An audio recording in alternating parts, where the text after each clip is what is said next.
What if I told you that happiness isn't something that happens to you, but something you can create systematically, even during the darkest moments of your life?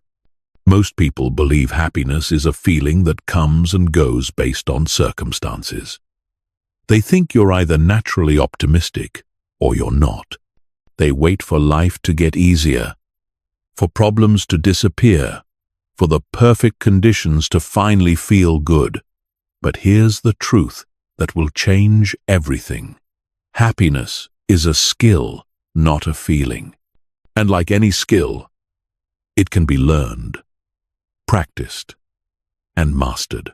Right now, millions of people are suffering unnecessarily. They're trapped in cycles of anxiety, depression, and hopelessness, believing that their circumstances control their emotional state. They look at happy people and assume they just got lucky, that they don't face real problems, that they live in some fantasy world where everything goes right. But the research reveals something entirely different. The happiest people on earth aren't the ones with perfect lives. They're the ones who've learned to create happiness regardless of what's happening around them. This isn't about toxic positivity or pretending everything is fine when it's not. This is about understanding the actual science of well-being and applying proven strategies that work even when life feels impossible. By the time you finish this audiobook, you'll have a complete system for generating happiness on demand, a mental toolkit that works in any situation, and the knowledge that your emotional state is always within your control. The difference between those who thrive and those who merely survive isn't luck, genetics, or circumstances. It's knowledge. It's understanding how your mind works and how to direct it toward well-being rather than suffering. And today, you're going to learn exactly how to do that. Chapter 1. The happiness delusion that's keeping you miserable. Let me start with a question that will expose the biggest lie you've been told about happiness. When was the last time you thought, I'll be happy when? When I get that promotion, when I find the right person, when I lose weight, when I have more money, when this problem goes away. If you're like most people, you probably think some version of this thought every single day. And that thought is exactly what's keeping you miserable. This is called the hedonic treadmill. And it's one of the most destructive psychological patterns that humans fall into. The hedonic treadmill is the tendency to quickly return to a baseline level of happiness, despite positive or negative events. You get the promotion you wanted, feel good for a few days or weeks, then return to your previous level of satisfaction. You buy something you've been wanting, experience a temporary boost, then find yourself wanting something else. The happiness you thought would last forever fades, and you're back where you started, looking for the next thing that will finally make you happy. But here's what's really happening in your brain during this process. When you get something you want, your brain releases dopamine, the neurotransmitter associated with pleasure and reward. But dopamine isn't actually about happiness. It's about anticipation and wanting. Your brain is designed to adapt to positive experiences quickly, a process called hedonic adaptation. What felt amazing yesterday becomes normal today. This isn't a bug in your system. It's a feature. Your ancestors, who were never satisfied, who always wanted more, were more likely to survive and reproduce than those who were content with what they had. The problem is that this ancient survival mechanism is making you miserable in the modern world. You're constantly chasing the next thing, believing that happiness is always just one achievement, one purchase, one relationship away. But the research shows something devastating. Lottery winners, people who should be living their happiest lives, return to their baseline happiness levels within just a few years. Meanwhile, people who experience terrible tragedies, including those who become paralyzed, also return to baseline happiness levels much faster than you'd expect. This reveals the fundamental truth about happiness that most people never understand. External circumstances have far less impact on your well-being than you think.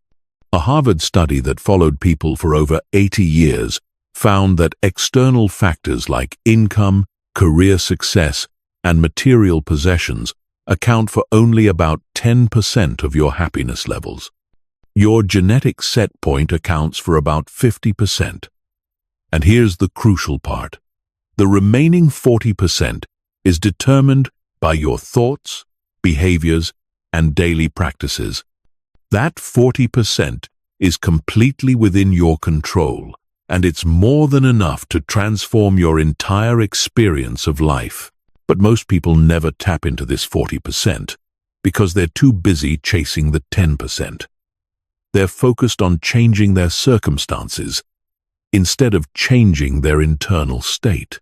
They're trying to fix their life instead of fixing their mind.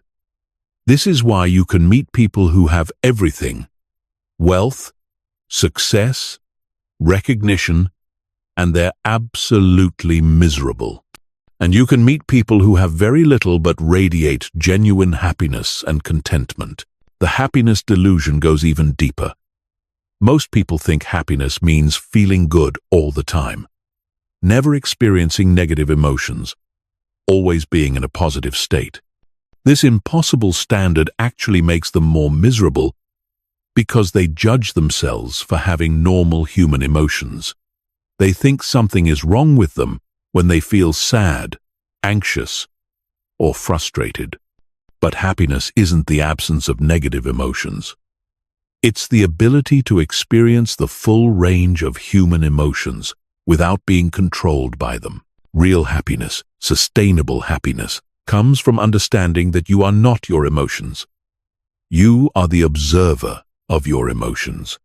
When you realize that feelings are temporary visitors, not permanent residents, you stop trying to control them and start focusing on what you can actually control: your responses, your thoughts, and your actions. This shift in perspective is the foundation of everything else we're going to cover. The most successful approach to happiness isn't trying to eliminate problems or negative emotions. It's building psychological resilience so that you can maintain your well-being regardless of what's happening. It's developing what psychologists call emotional regulation, the ability to experience difficult emotions without being overwhelmed by them. It's learning to find meaning and purpose even in suffering. It's understanding that happiness is an inside job, not an outside job. Chapter 2. The Science of Emotional Alchemy. Your brain is not designed to make you happy. Let me repeat that because it's crucial. Your brain is not designed to make you happy. Your brain is designed to keep you alive. And those two objectives are often in direct conflict. Understanding this fundamental truth is the first step toward taking control of your emotional state and creating lasting happiness regardless of your circumstances. Your ancient brain, specifically the amygdala and the limbic system, operates on a simple principle: scan for threats, react to dangers, and keep you safe. This was incredibly useful when our ancestors faced immediate physical threats like predators or environmental hazards. If you heard a rustling in the bushes, it was better to assume it was a tiger and run, even if it was just the wind. The cost of being wrong about a real threat was death. The cost of being wrong about a false threat was just wasted energy. But in the modern world, this same system is constantly firing off false alarms. Your brain treats a critical email from your boss the same way it would treat a charging lion. It responds to social rejection with the same intensity it would respond to physical pain. It interprets uncertainty about the future as an immediate threat to your survival. The result is that you're living in a chronic state of stress and anxiety, even when you're objectively safe. This is where the science of emotional alchemy becomes life-changing. Emotional alchemy is the practice of transforming negative emotional states into positive ones through conscious mental techniques. It's based on the understanding that your emotions are not facts about your reality. They're interpretations created by your brain, based on your thoughts, beliefs, and past experiences. Here's the revolutionary insight from neuroscience. Your brain doesn't distinguish between what's real and what's vividly imagined. This is why you can watch a scary movie and feel genuine fear even though you know intellectually that you're safe. It's why you can worry about something that hasn't happened and feel the same stress as if it were actually happening. But this same principle can be used to your advantage. When you understand how emotions are created, you can learn to influence them. Emotions begin with a thought, often so automatic that you don't even notice it. This thought triggers a chemical response in your brain, releasing neurotransmitters and hormones that create the physical sensation you call an emotion. The emotion then influences more thoughts, creating a feedback loop that can either spiral upward into positive states or downward into negative states. The key to emotional alchemy is interrupting this process and consciously directing it toward positive states. This isn't about pretending to feel good when you don't. It's about understanding that you have more control over your emotional state than you've been led to believe. Let me give you a practical example of how this works. Imagine you're stuck in traffic and you're going to be late for an important meeting. Your automatic thought might be, "This is terrible. I'm going to be late. Everyone will think I'm unreliable. This could hurt my career." This thought triggers stress hormones, creating feelings of anxiety and frustration. These emotions then generate more negative thoughts. "I should have left earlier. I always mess things up. Nothing ever goes right for me." Now you're in a full negative spiral, but you could also choose a different thought. "This traffic is out of my control. I'll text to let them know I'm running late. They'll understand, and I can use this time to prepare mentally for the meeting." This thought creates a completely different chemical response, releasing calming neurotransmitters and reducing stress hormones. The same external situation, but a completely different internal experience. This is emotional alchemy in action. You're taking the raw material of the situation and transforming it through the power of conscious interpretation. The more you practice this, the more automatic it becomes. Over time, you literally rewire your brain to default to more positive interpretations and emotional responses. But emotional alchemy goes deeper than just positive thinking. It's about understanding the purpose of every emotion and learning to work with them rather than against them. Anger, for example, is often a signal that your boundaries have been violated or that something important to you is being threatened. Instead of suppressing anger or being overwhelmed by it, you can use it as information and energy to take appropriate action. Fear is often a signal that you're about to do something important, something that matters to you. Instead of letting fear stop you, you can reframe it as excitement, and use it to fuel your performance. Sadness is often a signal that you've lost something meaningful, and it's your brain's way of processing that loss. Instead of trying to avoid sadness, you can honor it as part of the healing process while taking care of yourself during difficult times. The practice of emotional alchemy also involves understanding that emotions are temporary. No emotion, positive or negative, lasts forever. When you're in the middle of a difficult emotional state, it feels like it will never end. But emotions are like weather patterns.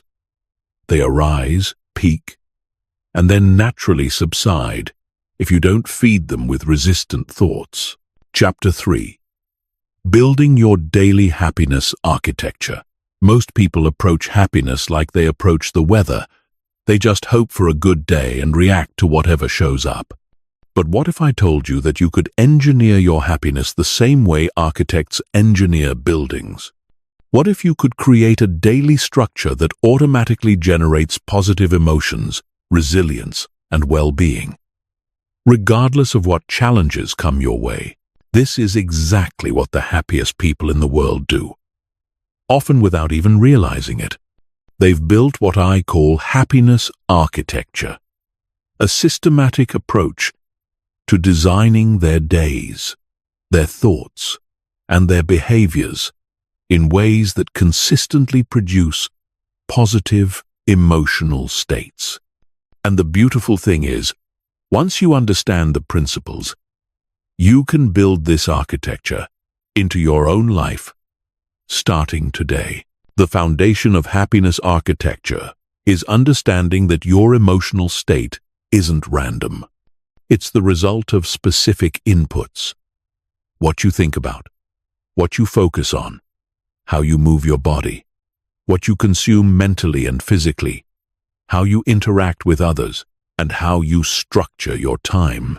When you take conscious control of these inputs, you take conscious control of your outputs, your emotions, your energy, and your overall well-being.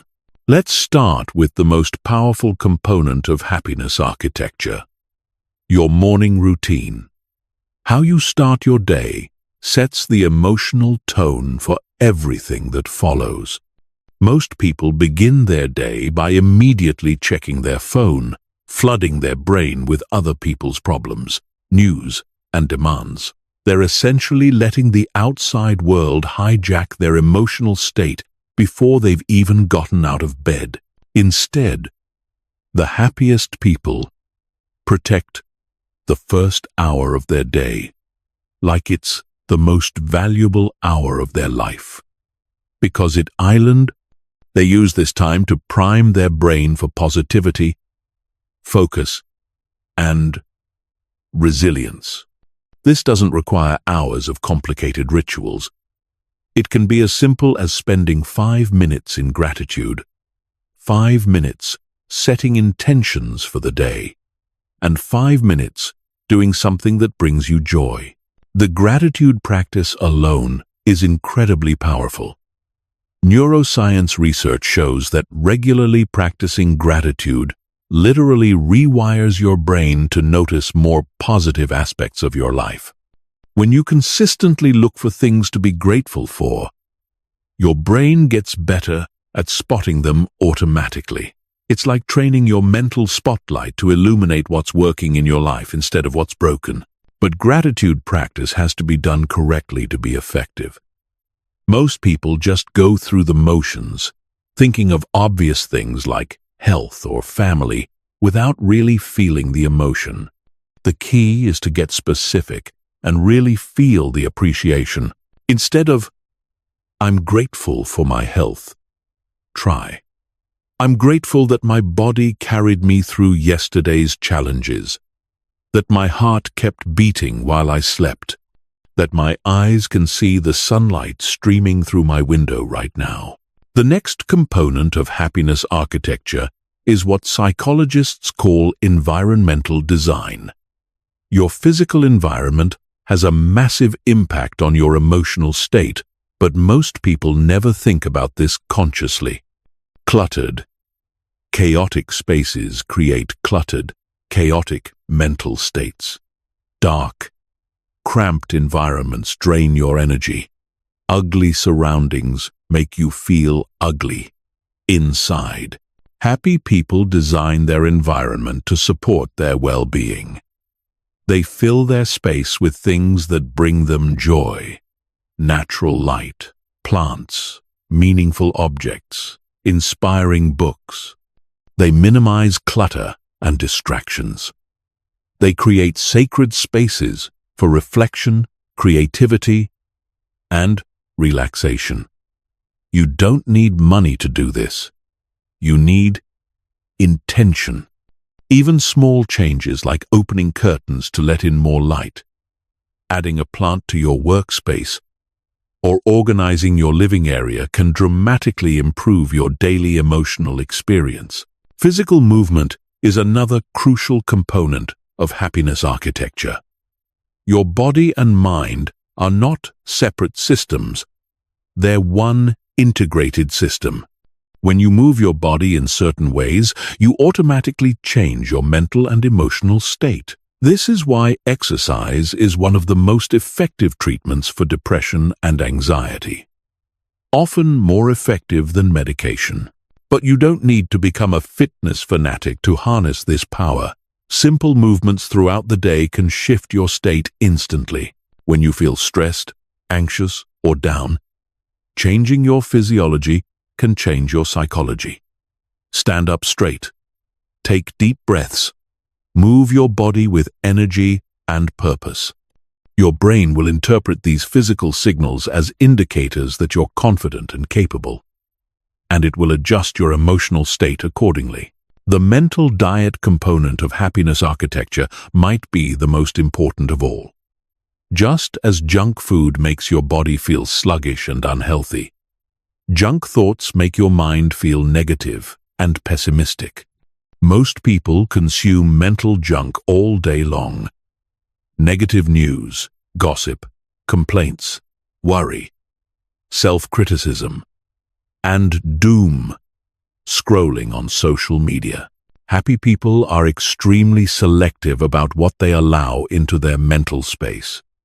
They limit news consumption to specific times and sources. They avoid people who constantly complain or spread negativity. They choose books, podcasts, and content that educate, inspire, or entertain in positive ways.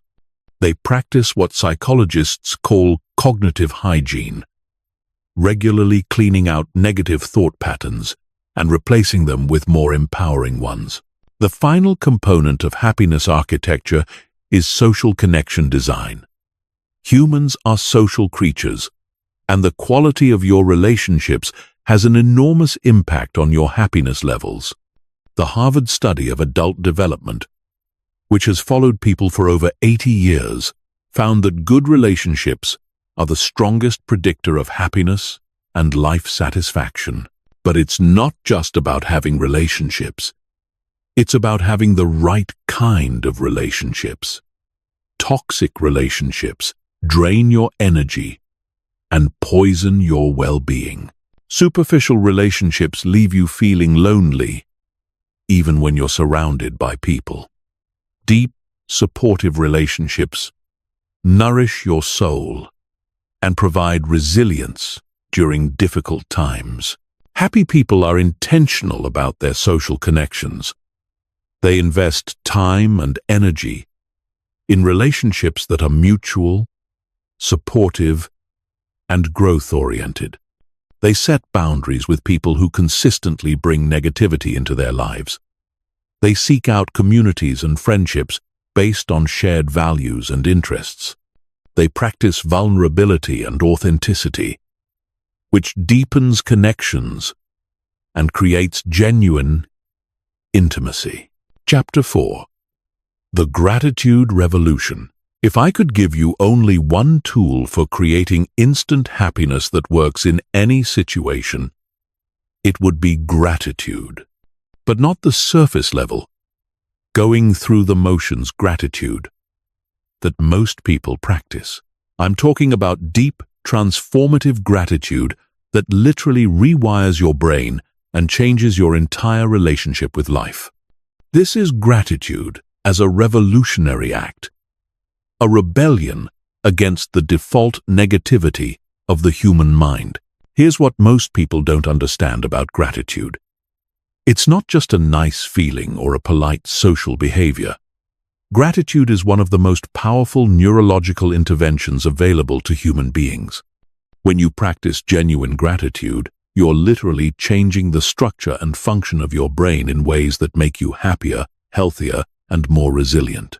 Dr. Robert Emmons, the world's leading researcher on gratitude, has conducted hundreds of studies showing that people who regularly practice gratitude experience significantly higher levels of positive emotions, better sleep, stronger immune systems, lower blood pressure, and more satisfying relationships. They're more optimistic, less depressed, and better able to cope with stress and trauma. They even live longer than people who don't practice gratitude. But here's the most amazing part. These benefits start showing up in just a few weeks of consistent practice. Your brain begins rewiring itself almost immediately. Gratitude activates the prefrontal cortex, the part of your brain responsible for higher-order thinking and emotional regulation. It increases the production of dopamine and serotonin, your brain's natural happiness chemicals. It strengthens the neural pathways associated with positive thinking and weakens the pathways associated with negative thinking. This happens because of a principle in neuroscience called Hebb's law. Neurons that fire together wire together.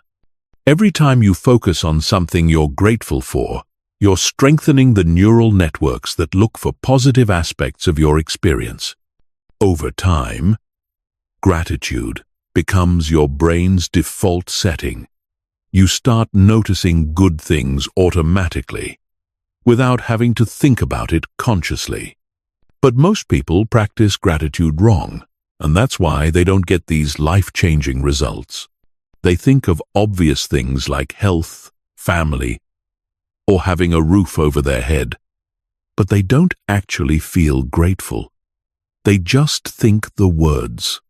Or they practice gratitude only when things are going well, missing the opportunity to use it when they need it most. Real gratitude practice is about finding genuine appreciation in any moment, especially difficult moments. It's about training your mind to see gifts where others see problems, opportunities where others see obstacles, growth where others see setbacks. This isn't about pretending that bad things are good. It's about finding the authentic, positive aspects that are always present if you know how to look. Let me give you a specific example. Imagine you lose your job unexpectedly. The natural response is panic, stress, and focusing on all the problems this creates. But a gratitude revolutionary would approach it differently. They might feel grateful for the opportunity to reassess their career direction, for the severance package that gives them time to explore new options, for discovering who their real friends are during difficult times, for the skills and experience they've gained that can't be taken away, for the chance to spend more time with family, or for the wake-up call to pursue something they're more passionate about. This isn't denial or toxic positivity. All of these things can be genuinely true simultaneously with the difficulty and challenge of the situation. Gratitude doesn't eliminate problems. It gives you the emotional resources to handle them more effectively. The key to revolutionary gratitude is specificity and sensation. Instead of general thoughts like, "I'm grateful for my family," get specific. "I'm grateful for the way my daughter laughed at my joke this morning, for how my partner brought me coffee without being asked, for the text my brother sent checking on me." Really feel the warmth and appreciation in your body as you think these thoughts. Another powerful gratitude technique is contrast thinking. This involves imagining how much worse your situation could be, or remembering times when you didn't have something you now take for granted. When you're stuck in traffic, instead of getting frustrated, you could feel grateful that you have a car, that you have somewhere important to go, that you live in a time and place where such conveniences exist. Gratitude for challenges is perhaps the most advanced practice, but it's also the most transformative. Every difficulty you face is also an opportunity to develop strength, wisdom, and resilience. Every person who challenges you is also teaching you something about yourself or others. Every setback is also a setup for a comeback. When you can find genuine gratitude for your problems, you become unstoppable. The practice of gratitude also extends to appreciating yourself. Most people are their own worst critics, constantly focusing on their flaws, mistakes, and shortcomings. But you can redirect this attention toward appreciation for your efforts, your growth, your resilience, and your unique qualities. You can feel grateful for your body's incredible ability to heal and function, for your mind's capacity to learn and create, for your heart's ability to love and care. One of the most powerful gratitude practices is writing thank you letters to people who have impacted your life positively. This doesn't have to be sent, though it can be incredibly meaningful if you choose to share it. The act of deeply reflecting on how someone has contributed to your life and articulating that appreciation creates profound positive emotions for both you and them if shared. Gratitude can also be practiced in real time throughout the day. Instead of mindlessly going through routines, you can consciously appreciate simple pleasures: the taste of your morning coffee, the feeling of hot water in the shower, the comfort of your bed, the beauty of nature around you, the kindness of strangers, the convenience of modern technology. The ultimate goal of gratitude practice is to shift from a scarcity mindset to an abundance mindset.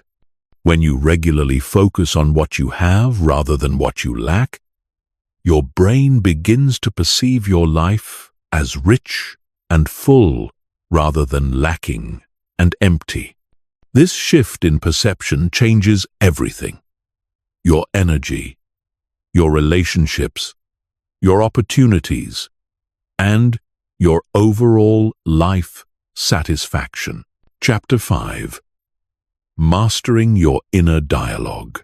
Right now, as you're listening to these words, there's another voice in your head. It's commenting on what I'm saying, maybe agreeing or disagreeing, perhaps thinking about your to-do list or something that happened yesterday.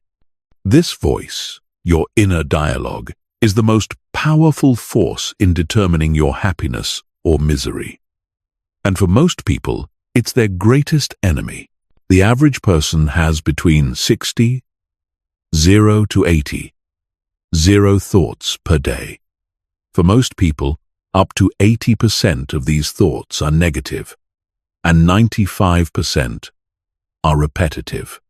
That means your brain is essentially a broken record, playing the same negative stories over and over again. These thoughts create your emotions. Your emotions drive your behaviors, and your behaviors create your results. If you want to change your life, you must first change your inner dialogue. But here's what most people don't realize.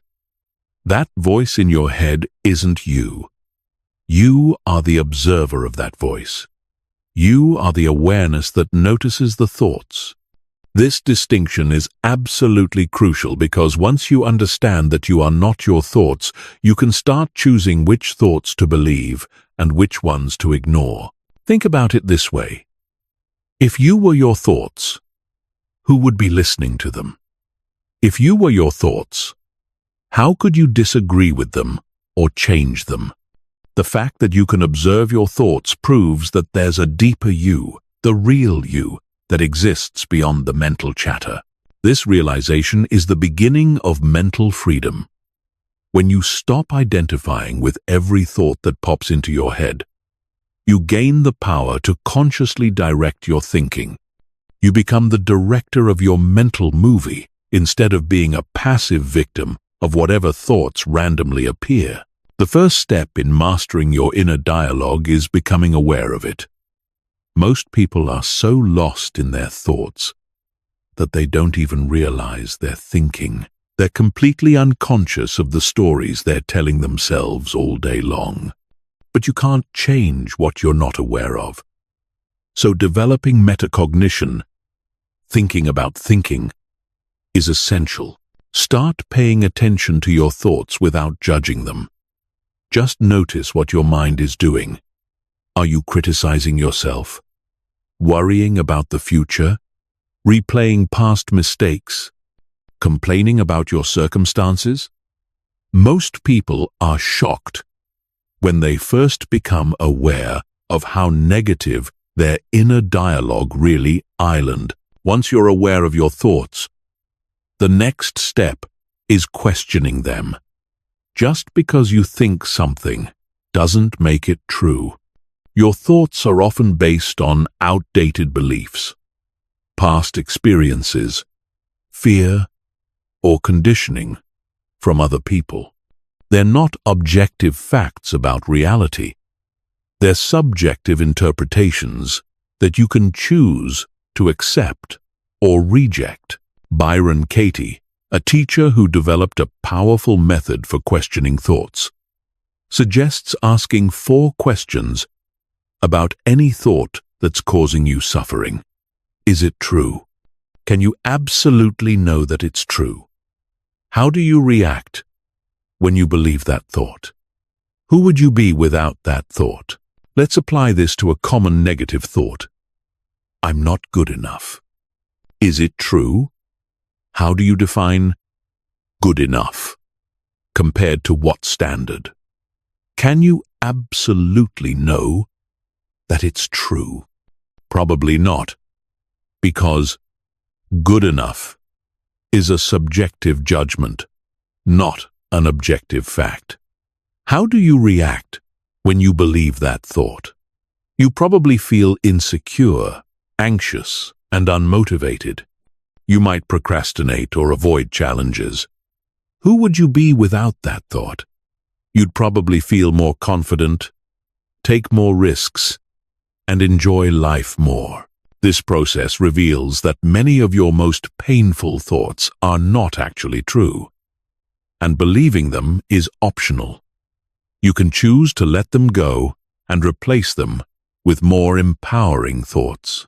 But changing your inner dialogue isn't just about eliminating negative thoughts, it's about consciously creating positive ones. This is where affirmations, when done correctly, become incredibly powerful. Most people think affirmations are silly because they try to convince themselves of things they don't believe. I am wealthy. When you're broke, feels like lying to yourself. Effective affirmations work with your psychology, not against it. Instead of statements that feel false, use statements that feel possible and empowering. Instead of, I am wealthy, try, I am learning to make better financial decisions every day. Instead of, I am confident, try, I am becoming more confident with every challenge I face. The key is to create thoughts that feel authentic while directing your mind toward what you want to create. Your brain will work to make whatever you consistently think about become reality. This is called the reticular activating system, the part of your brain that filters information and focuses your attention on what you've determined is important. Another powerful technique for mastering inner dialogue is reframing. This involves taking a negative thought and finding a more empowering way to interpret the same situation. Instead of, "This is too hard," try, "This is an opportunity to grow stronger." Instead of, "I can't handle this," try, "I'm learning to handle this." Instead of, "Why does this always happen to me?" try, "What can I learn from this experience?" Reframing doesn't change external reality, but it changes your internal experience of that reality. And your internal experience is what determines your emotional state, your energy level, and your ability to respond effectively to challenges. You can also use your inner dialogue to coach yourself the way a supportive friend or mentor would.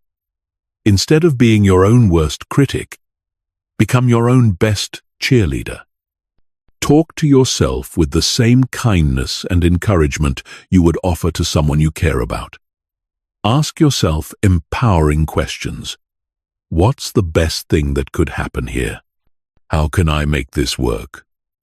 What would someone I admire do in this situation? The goal isn't to eliminate all negative thoughts. That's impossible and unnecessary. The goal is to stop believing and dwelling on thoughts that don't serve you, and to consciously create thoughts that empower you and move you toward your goals. Chapter 6. The Relationship Code for Instant Happiness. Here's a truth that will change how you think about happiness forever. You cannot be consistently happy in isolation. Human beings are fundamentally social creatures, and the quality of your relationships is the single strongest predictor of your life satisfaction. The Harvard study of adult development, which has followed people for over 80 years, found that good relationships keep us happier and healthier than anything else. Not money, not fame, not achievement, but relationships. But most people are terrible at relationships because they approach them with a scarcity mindset instead of an abundance mindset. They focus on what they can get from others rather than what they can give. They try to control others instead of controlling themselves. They expect others to make them happy instead of bringing their own happiness to the relationship. This backward approach creates drama, conflict, and disappointment. When you need others to behave in certain ways for you to feel good, you've given away your power. You've made your emotional state dependent on factors outside your control. And ironically, this neediness pushes people away and creates the very rejection and loneliness you're trying to avoid. The relationship code for instant happiness flips this script completely. Instead of trying to get love, you focus on giving love. Instead of trying to be understood, you focus on understanding others. Instead of trying to change people, you accept them as they are while setting healthy boundaries for yourself. This shift in approach transforms every relationship in your life and creates a positive feedback loop that generates continuous happiness. Let's start with the foundation. Self-love. You cannot give what you don't have. If you don't have a loving relationship with yourself, you'll constantly seek validation and approval from others. This creates unhealthy dynamics where you either become a people pleaser who loses yourself in relationships, or you become demanding and critical when others don't meet your expectations. Self-love isn't about thinking you're perfect or better than others. It's about treating yourself with the same kindness and understanding you would show a good friend. It's about accepting your flaws while working to improve. It's about setting boundaries that protect your well-being. It's about speaking to yourself with encouragement rather than criticism. When you truly love yourself, you bring a full cup to every relationship. You're not looking for others to complete you because you're already complete. You're not desperate for attention because you give yourself attention. You're not afraid of rejection because your self-worth doesn't depend on others' approval. This abundance mindset makes you incredibly attractive to healthy people and repellent to toxic people. The next component of the relationship code is radical acceptance. Most relationship problems stem from trying to change people. You think your partner would be perfect if they just did this differently. You think your friend would be better if they made different choices. You think your family members would be happier if they listened to your advice. But trying to change others is not only futile, it's relationship poison.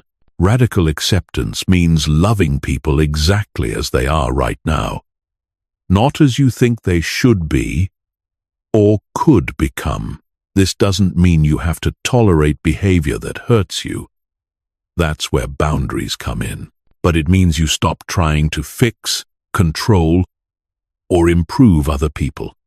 You accept that everyone is on their own journey, making their own choices and learning their own lessons. This acceptance is incredibly liberating for both you and them. When people feel accepted rather than judged, they relax and show up more authentically. When you stop trying to control others, you free up enormous mental and emotional energy to focus on what you can actually control: your own thoughts, feelings, and behaviors. Empathy is another crucial component of relationship happiness. Most people think they're good listeners, but they're actually just waiting for their turn to talk. They're mentally preparing their response instead of truly understanding what the other person is feeling. Real empathy involves putting yourself in someone else's shoes and feeling what they feel, not just thinking about what they're saying. When you truly listen to understand rather than to respond, magical things happen. People feel seen and heard. They open up more. They trust you more. They want to spend more time with you. And ironically, when you focus entirely on understanding them, they become more interested in understanding you. The practice of empathy also involves validating others' emotions, even when you disagree with their perspective. You can say things like, "I can understand why you'd feel that way," or "That sounds really frustrating," without having to agree with their interpretation of events. Validation is one of the deepest human needs, and when you provide it consistently, you become a source of emotional safety for others. Boundaries are essential for relationship happiness, but most people misunderstand what boundaries are. Boundaries are not walls you build to keep people out. They're guidelines you set for how you allow yourself to be treated. You can't control others' behavior, but you can control your response to their behavior. Healthy boundaries involve communicating your needs clearly and following through with consequences when those needs aren't respected. This might mean ending conversations when someone becomes verbally abusive, limiting time with people who consistently drain your energy, or saying no to requests that compromise your well-being. Setting boundaries feels uncomfortable at first because most people are conditioned to prioritize others' comfort over their own well-being. But boundaries actually improve relationships by creating clarity and mutual respect. They prevent resentment from building up and ensure that your relationships are based on choice rather than obligation. Gratitude and appreciation are relationship superpowers that most people underutilize. Everyone wants to feel valued and appreciated, but most people take their loved ones for granted. They focus on what's wrong rather than what's right. They complain about annoying habits instead of celebrating positive qualities. When you consistently express genuine appreciation for the people in your life, you create a positive atmosphere that makes everyone happier. You can appreciate someone's efforts even when the results aren't perfect. You can acknowledge their good intentions, even when their execution falls short. You can express gratitude for their presence in your life, even during difficult times. The final component of the relationship code is contribution. The happiest people are those who focus on what they can give rather than what they can get. They look for ways to add value to others' lives. They offer support during difficult times. They celebrate others' successes genuinely. They serve something bigger than themselves. When you approach relationships from a place of service rather than selfishness, you create deep connections that nourish your soul. You become the kind of person that others are grateful to have in their lives.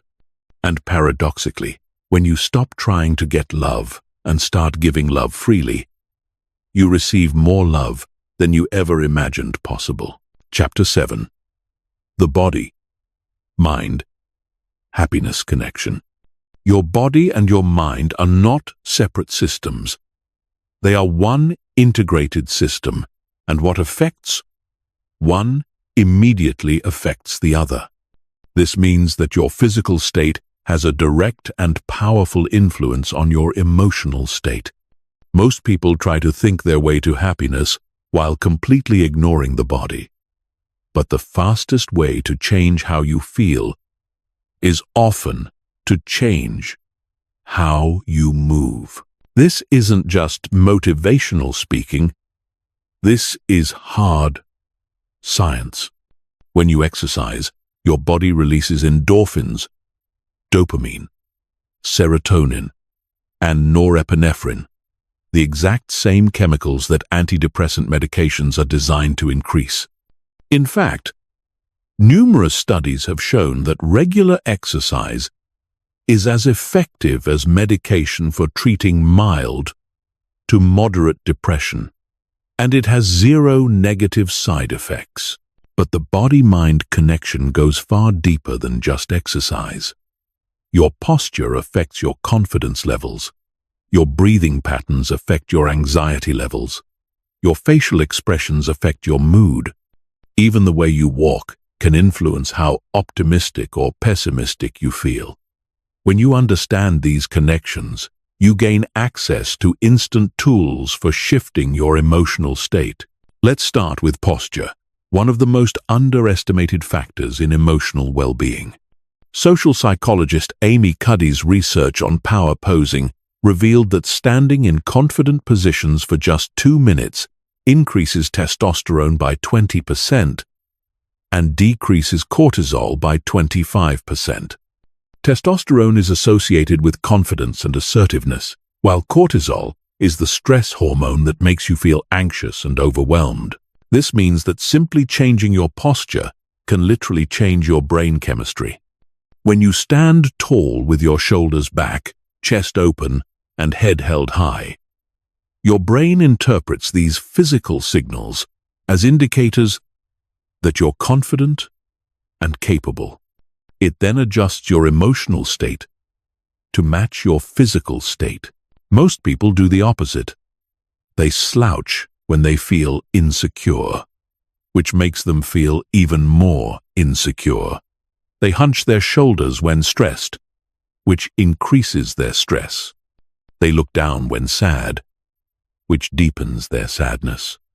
But you can reverse this cycle by consciously adopting confident postures, even when you don't feel confident. Breathing is another incredibly powerful tool for emotional regulation. Your breath is the only part of your autonomic nervous system that you can consciously control, and it's directly connected to your emotional state. When you're anxious or stressed, your breathing becomes shallow and rapid. When you're calm and relaxed, your breathing becomes deep and slow. But here's the key insight. You can use breathing to create the emotional state you want, rather than just reflecting the state you're in. When you deliberately slow down and deepen your breathing, you activate your parasympathetic nervous system, which is responsible for the rest and digest response. This immediately reduces stress hormones and increases feelings of calm and well-being. The most effective breathing technique for instant emotional regulation is called coherent breathing or resonance breathing. This involves breathing in for 4 counts, holding for 4 counts, breathing out for 4 counts, and holding for 4 counts. This pattern synchronizes your heart rate variability and creates a state of physiological coherence that optimizes both mental and emotional function. Movement is medicine for the mind. When you move your body with energy and purpose, you're telling your brain that you're alive, capable, and ready for action. This is why people who exercise regularly are significantly less likely to experience depression and anxiety. It's also why even short bursts of movement can instantly shift your mood. You don't need to become a fitness fanatic to harness this power. Simple movements throughout the day can be incredibly effective. When you feel stuck or negative, try doing jumping jacks, push-ups, or just dancing to your favorite song for 2 minutes. The physical activity will change your brain chemistry and give you a fresh perspective on whatever you are dealing with. The type of movement matters too. Rhythmic, repetitive movements like walking, running, or dancing are particularly effective for processing emotions and reducing stress. These activities engage both hemispheres of your brain and activate the default mode network, which is associated with creative problem-solving and emotional integration. Your facial expressions also have a direct impact on your emotional state through what's called the facial feedback hypothesis. When you smile, even if it's forced, your brain receives signals from your facial muscles and interprets them as indicators that you're happy. This triggers the release of mood-boosting chemicals and actually makes you feel better. This works because your brain uses your facial expressions as information about how you should be feeling. If you're smiling, you must be happy. If you're frowning, you must be upset. You can use this to your advantage by consciously adopting positive facial expressions, especially during challenging times. Sleep is perhaps the most crucial factor in the body-mind happiness connection. Sleep deprivation has the same effect on your emotional regulation as alcohol intoxication. When you're sleep-deprived, your amygdala, the brain's alarm system, becomes hyperactive, while your prefrontal cortex, responsible for rational thinking, becomes impaired. This means that everything feels harder when you're tired. Small problems seem like big problems. Minor irritations feel like major crises. You're more likely to make poor decisions, say things you regret, and react emotionally rather than responding thoughtfully. On the other hand, when you're well rested, you're naturally more optimistic, resilient, and emotionally stable. Most people sacrifice sleep for productivity, but this is incredibly counterproductive. Quality sleep isn't a luxury, it's a necessity for optimal mental and emotional function. When you prioritize sleep, you're investing in your happiness, your relationships, and your overall life satisfaction. Nutrition also plays a crucial role in your emotional state. Your brain consumes about 20% of your daily calories, and what you eat directly affects how you think and feel. Foods high in refined sugar and processed ingredients create energy spikes and crashes that destabilize your mood. Meanwhile, foods rich in omega-3 fatty acids, complex carbohydrates, and antioxidants support stable mood and cognitive function. The gut-brain connection is particularly important. Your gut produces about 90% of your body's serotonin, the neurotransmitter that regulates mood sleep, and appetite. When your gut health is compromised, your mental health suffers. This is why people often experience anxiety and depression alongside digestive issues. Temperature and environment also affect your emotional state. Cold exposure, like cold showers or ice baths, can increase norepinephrine levels and improve mood resilience. Exposure to natural light, especially in the morning, helps regulate your circadian rhythm and supports healthy sleep patterns. Being in nature, even for short periods, reduces cortisol levels and increases feelings of well-being. The key to harnessing the body-mind connection is to become conscious of how your physical state affects your emotional state, and to use this knowledge strategically. When you feel down, ask yourself, how is my posture? How am I breathing? When did I last move my body? Am I well rested? Am I hydrated? Often, addressing the physical aspects will automatically improve the emotional aspects. Chapter 8. Finding Meaning in the Chaos. Viktor Frankl, a Holocaust survivor and psychiatrist, made one of the most profound observations about human happiness. Everything can be taken from a man but one thing, the last of human freedoms, the ability to choose one's attitude in any given set of circumstances, to choose one's own way. Frankl discovered that even in the most horrific conditions imaginable, people could find meaning and maintain their humanity. This insight reveals a fundamental truth about happiness. It's not dependent on your circumstances. It's dependent on the meaning you assign to your circumstances. Most people wait for life to give them meaning. They think meaning will come from external sources: the right job, the right relationship, the right achievements, the right circumstances. But meaning isn't something you find. It's something you create. And the ability to create meaning from any situation, especially difficult situations, is one of the most powerful tools for maintaining happiness when life gets hard. The search for meaning is fundamental to human psychology. When your life feels meaningful, you can endure almost any suffering. When your life feels meaningless, even minor inconveniences become unbearable. This is why some people thrive, despite facing enormous challenges, while others fall apart over relatively minor setbacks.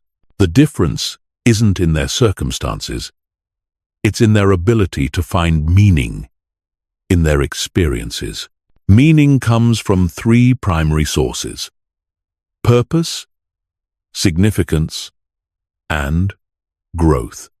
Purpose is about having something important to work toward, a reason for getting up in the morning, a sense that your life is moving in a meaningful direction.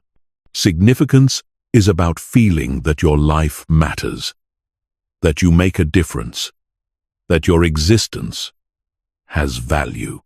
Growth is about continuously becoming a better version of yourself, learning from experiences, and developing your potential. When all three elements are present, you experience what psychologists call eudaimonic well-being, a deep sense of fulfillment that goes beyond temporary pleasure or happiness. This type of well-being is more stable and enduring than hedonic well-being, which depends on external circumstances and tends to fade quickly. Purpose doesn't have to be grandiose or world-changing. It doesn't have to be your career or some major life mission. Purpose can be found in being a loving parent, creating art, helping your community, learning new skills, or simply being a positive presence in others' lives. The key is that it feels meaningful to you and connects you to something larger than yourself. Many people struggle to find their purpose because they think it should be obvious or that they should feel passionate about it immediately. But purpose is often discovered through action, not contemplation. You find your purpose by trying things, paying attention to what energizes you, and noticing where your natural talents and interests intersect with the world's needs. The Japanese concept of ikigai illustrates this beautifully. Ikigai is the intersection of what you love, what you're good at, what the world needs, and what you can be paid for. You don't need all four elements to find meaning, but the more elements you can align, the stronger your sense of purpose becomes. Significance is about feeling that your life has impact and that you matter. This doesn't require fame or recognition from thousands of people. Significance can come from knowing that you've helped one person through a difficult time, that you've raised children who contribute positively to the world, that you've created something beautiful, or that you've made your corner of the world a little bit better. One of the most reliable ways to create significance is through service to others. When you contribute to something beyond yourself, you automatically create meaning. This might involve volunteering, mentoring, caring for family members, or simply being kind and helpful in your daily interactions. The act of service creates a sense of connection and purpose that generates deep satisfaction. Growth and learning are also fundamental sources of meaning. Humans are naturally designed to grow, learn, and evolve throughout their lives. When you're actively developing your skills, expanding your knowledge, or working to become a better person, you feel alive and engaged. Stagnation, on the other hand, leads to feelings of emptiness and depression. This is why challenges, while difficult, can actually be sources of meaning and happiness. Every obstacle you overcome makes you stronger. Every skill you develop expands your capabilities. Every setback teaches you something valuable. When you reframe difficulties as opportunities for growth, you transform suffering into significance. The concept of post-traumatic growth illustrates this principle. Research shows that many people who experience significant trauma actually end up stronger, wiser, and more fulfilled than they were before the traumatic event. They develop deeper relationships, stronger spiritual beliefs, greater appreciation for life, and increased confidence in their ability to handle challenges. This doesn't mean that trauma is good or that suffering is necessary for growth. But it does mean that when difficult things happen, you have the power to extract meaning and value from the experience. You can use adversity as raw material for building resilience, wisdom, and compassion. Creating meaning also involves developing a coherent narrative about your life. Humans are storytelling creatures, and the story you tell yourself about your life profoundly affects your emotional state. Are you the victim of circumstances? Or are you the hero of your own journey? Are your setbacks evidence that life is unfair? Or are they plot twists that make your story more interesting? The most resilient people are those who can construct empowering narratives about their experiences. They see their past challenges as preparation for future opportunities. They view their struggles as evidence of their strength rather than their weakness. They interpret their journey as meaningful rather than random. You can consciously craft your life narrative by looking for patterns, lessons, and growth in your experiences. What themes run through your life? What lessons have you learned? How have your challenges shaped you in positive ways? What unique perspective or wisdom do you have to offer because of what you've been through? Legacy thinking is another powerful way to create meaning. When you consider how you want to be remembered and what impact you want to have on the world, your daily actions take on greater significance. You're not just living for today. You're contributing to something that will outlast you. This doesn't require having children or creating monuments. Your legacy might be the kindness you show to others, the problems you solve, the beauty you create, or the positive changes you make in your community. When you live with legacy consciousness, every interaction becomes an opportunity to create meaning.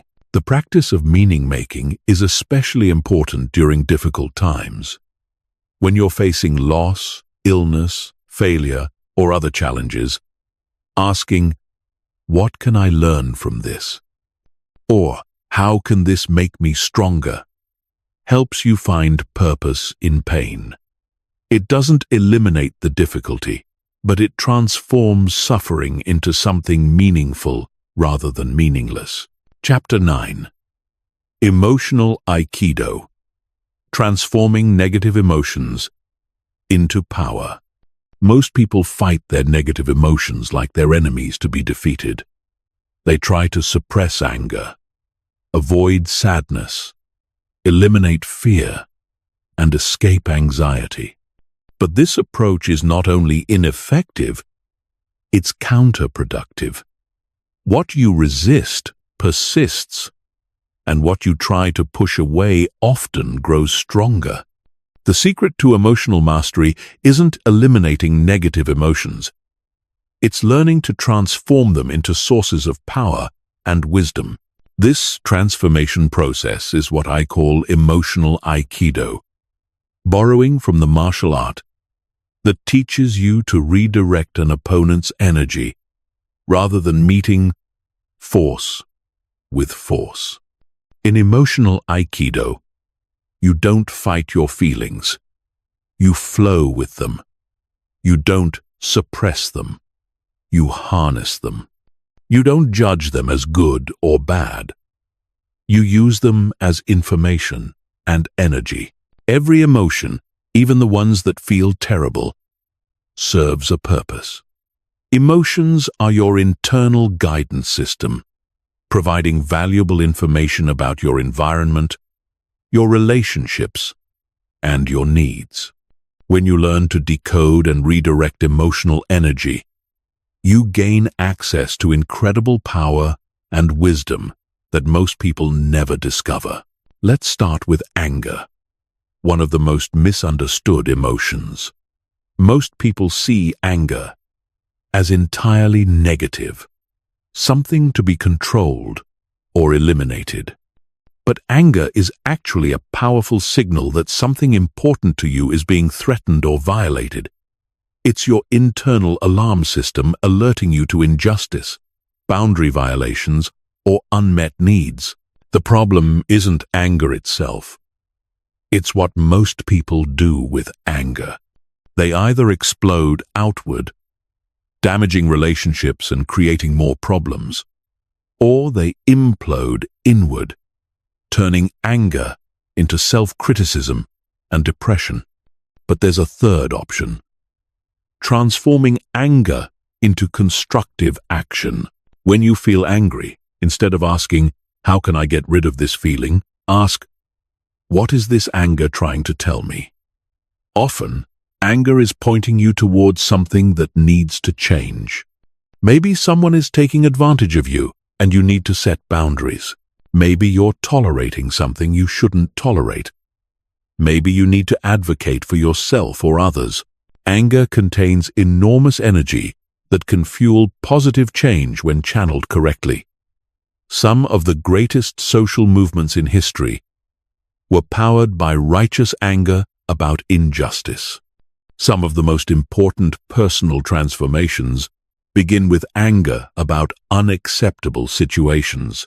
The key is to feel the anger fully without acting on it immediately.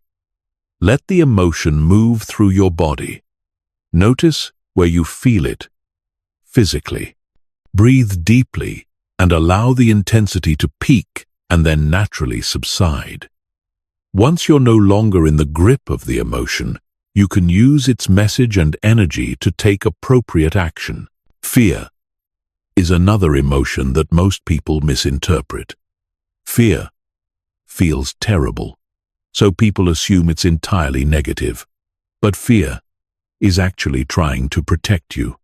It's your brain's way of alerting you to potential danger so you can respond appropriately. The problem is that in the modern world, your fear system often overreacts to situations that aren't actually dangerous. But fear also points you toward growth opportunities. Often, the things you're most afraid of are the things that would most transform your life if you did them. Fear of rejection keeps you from pursuing meaningful relationships. Fear of failure keeps you from taking career risks. Fear of judgment keeps you from expressing your authentic self. When you reframe fear as excitement, everything changes. Fear and excitement create almost identical physical sensations: increased heart rate, heightened alertness, energy surging through your body. The only difference is your interpretation. When you tell yourself, "I'm excited," instead of "I'm scared," you transform fear energy into performance energy.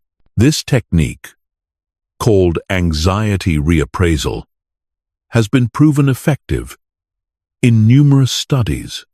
People who reframe their anxiety as excitement perform better on tests, give better presentations, and take more productive risks.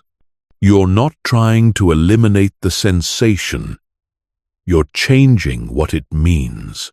Sadness is perhaps the most avoided emotion in our culture. People will do almost anything to avoid feeling sad. They'll stay busy, medicate with substances, distract themselves with entertainment, or rush into new relationships. But sadness serves a crucial function in emotional health. Sadness is your psyche's way of processing loss and integrating difficult experiences. When you avoid sadness, you prevent yourself from fully healing and moving forward. Unprocessed grief and sadness get stored in your body and mind, creating chronic emotional and physical problems. The transformative power of sadness lies in its ability to deepen your capacity for compassion, both for yourself and others. People who have fully experienced and processed their own sadness become more empathetic, understanding, and emotionally intelligent. They develop what researchers call emotional granularity, the ability to distinguish between subtle emotional states and respond appropriately. Sadness also connects you to what matters most in your life. You don't feel sad about losing things you don't care about. Sadness reveals your values and priorities. It shows you what's truly important. When you honor your sadness instead of avoiding it, you gain clarity about what deserves your time and energy. Anxiety, while uncomfortable, often contains important information about areas of your life that need attention. Sometimes, anxiety is your intuition alerting you to real problems that need to be addressed. Sometimes, it's your mind's way of preparing you for important challenges. Sometimes, it's a signal that you're not living in alignment with your values. Instead of trying to eliminate anxiety, you can use it as a catalyst for positive action. Anxious energy can fuel preparation, planning, and problem-solving. When you channel anxiety into productive activities, you often discover that taking action reduces the anxiety naturally. Jealousy and envy, while painful, can reveal important information about your desires and values. When you feel jealous of someone, you're often seeing something you want for yourself. Instead of judging these feelings, you can use them as guidance about what you want to create in your own life. The practice of emotional Aikido involves several key principles. First, you must feel emotions fully rather than avoiding or suppressing them. Emotions are energy in motion, and they need to move through your system to be processed. When you block emotions, you create energetic stagnation that manifests as physical tension, mental fog, and emotional numbness. Second, you must separate the emotion from the story. Emotions are temporary, physiological responses.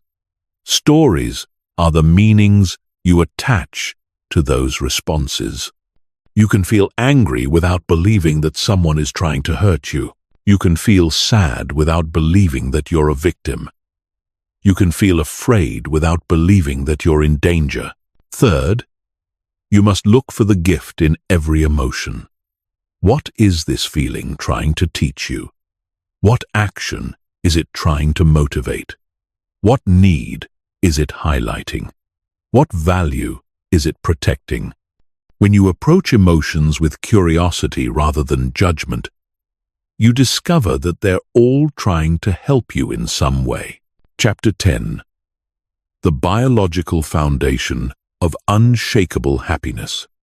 Your happiness isn't just about mindset and psychology, it's also about biology.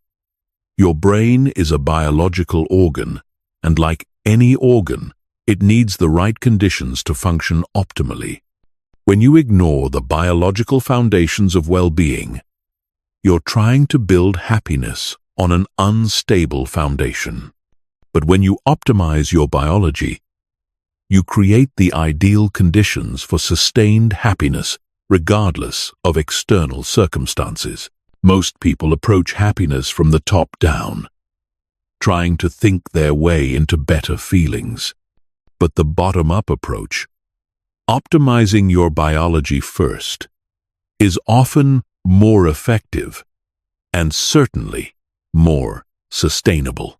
When your brain chemistry is balanced, your hormones are optimized, and your nervous system is regulated, positive emotions arise naturally. You're working with your biology instead of against it. Let's start with sleep, the foundation of all well-being. Sleep isn't just rest. It's when your brain literally cleans itself. During deep sleep, your brain's glymphatic system flushes out toxic proteins and metabolic waste that accumulate during waking hours. This includes beta-amyloid plaques associated with Alzheimer's disease and other neurodegenerative conditions. Sleep also consolidates memories, processes emotions, and restores neurotransmitter balance. When you're sleep-deprived, your brain cannot perform these essential functions properly. This is why sleep deprivation has the same effect on your mood as clinical depression. Your emotional regulation breaks down. Your stress response becomes hyperactive, and your ability to experience positive emotions diminishes. Most people need 7 to 9 hours of quality sleep per night. But quality is just as important as quantity. Deep sleep and REM sleep are particularly crucial for emotional well-being. Deep sleep is when your brain releases growth hormone and consolidates memories. REM sleep is when you process emotions and integrate experiences. To optimize your sleep, you need to understand your circadian rhythm, your body's internal clock that regulates sleep-wake cycles. This rhythm is primarily controlled by light exposure. Morning sunlight signals your brain to be alert and suppresses melatonin production. Evening darkness triggers melatonin release and prepares your body for sleep. Most people sabotage their circadian rhythm with artificial light exposure, especially blue light from screens in the evening. This suppresses melatonin production and makes it harder to fall asleep. Creating a consistent sleep schedule, getting morning sunlight exposure, and minimizing blue light in the evening can dramatically improve sleep quality and mood. Nutrition plays a crucial role in brain chemistry and emotional well-being. Your brain consumes about 20% of your daily calories and requires specific nutrients to produce neurotransmitters, the chemical messengers that regulate mood. When you're deficient in key nutrients, your brain cannot produce adequate levels of serotonin, dopamine, and other mood-regulating chemicals. Omega-3 fatty acids, particularly DHA and EPA, found in fish oil, are essential for brain health and mood regulation. Studies show that people with depression often have low levels of omega-3s, and supplementation can be as effective as antidepressant medication for some people. Omega-3s reduce inflammation in the brain and support healthy neurotransmitter function. B vitamins, especially B6, B12, and folate, are crucial for neurotransmitter synthesis. Deficiencies in these vitamins are strongly associated with depression and anxiety. Magnesium is another critical nutrient that most people don't get enough of. Magnesium deficiency can cause anxiety, insomnia, and mood instability. The timing of your meals also affects your mood and energy levels. Eating large meals causes blood sugar spikes and crashes that destabilize your mood. Skipping meals can trigger stress responses and make you irritable and anxious.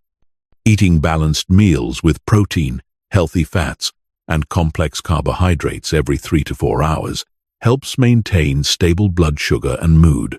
The gut-brain connection is particularly important for emotional well-being. Your gut produces about 90% of your body's serotonin, and the health of your gut microbiome directly affects your mental health. An imbalanced gut microbiome, often caused by poor diet, stress, or antibiotic use, can contribute to anxiety and depression. Fermented foods like yogurt, kefir, sauerkraut, and kimchi contain beneficial bacteria that support gut health and mood. Prebiotic foods like garlic, onions, and asparagus feed the beneficial bacteria in your gut. Avoiding processed foods, excessive sugar, and artificial additives helps maintain a healthy gut microbiome. Exercise is perhaps the most powerful tool for optimizing brain chemistry and mood. When you exercise, your body releases endorphins, which are natural mood elevators. Exercise also increases levels of BDNF, brain-derived neurotrophic factor, which promotes the growth of new brain cells and protects existing ones. Different types of exercise affect your brain chemistry in different ways. Cardiovascular exercise increases endorphin production and reduces stress hormones. Strength training boosts testosterone and growth hormone, which improve confidence and energy. Yoga and Tai Chi activate the parasympathetic nervous system and promote relaxation. The key is finding forms of movement that you enjoy and can sustain long-term. Even 20-30 minutes of moderate exercise most days of the week can significantly improve mood and resilience. High-intensity interval training can be particularly effective for boosting mood and energy in shorter time periods. Breathing patterns directly affect your nervous system and emotional state. When you're stressed or anxious, your breathing becomes shallow and rapid, which activates your sympathetic nervous system and increases stress hormones. When you're calm and relaxed, your breathing becomes deep and slow, which activates your parasympathetic nervous system and promotes healing and restoration. You can use conscious breathing to shift your nervous system state in real time. Techniques like box breathing, coherent breathing, and the physiological sigh can quickly reduce stress and improve mood. Regular breathwork practice can also improve your baseline stress resilience and emotional regulation. Cold exposure is an emerging area of research for mood and resilience. Cold showers, ice baths, or even just ending your hot shower with 30 seconds of cold water can increase norepinephrine levels, which improves mood and focus. Cold exposure also activates brown fat, which burns calories and improves metabolic health. Heat exposure through saunas or hot yoga can also improve mood and resilience. Heat shock proteins produced during heat exposure protect your brain cells and may reduce the risk of neurodegenerative diseases. Regular sauna use has been associated with reduced risk of depression and improved overall well-being. Sunlight exposure is crucial for vitamin D production and circadian rhythm regulation. Vitamin D deficiency is strongly associated with depression, especially seasonal affective disorder. Getting 15–30 minutes of direct sunlight exposure daily, particularly in the morning, can significantly improve mood and energy levels. Social connection isn't just psychological, it's biological. Positive social interactions release oxytocin, the bonding hormone that reduces stress and promotes feelings of safety and connection.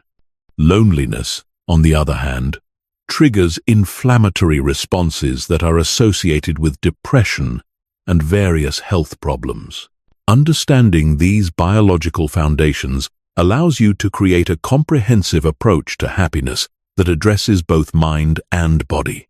When you optimize your sleep, nutrition, exercise, breathing, and social connections, you create the ideal biological conditions for sustained well-being and emotional resilience.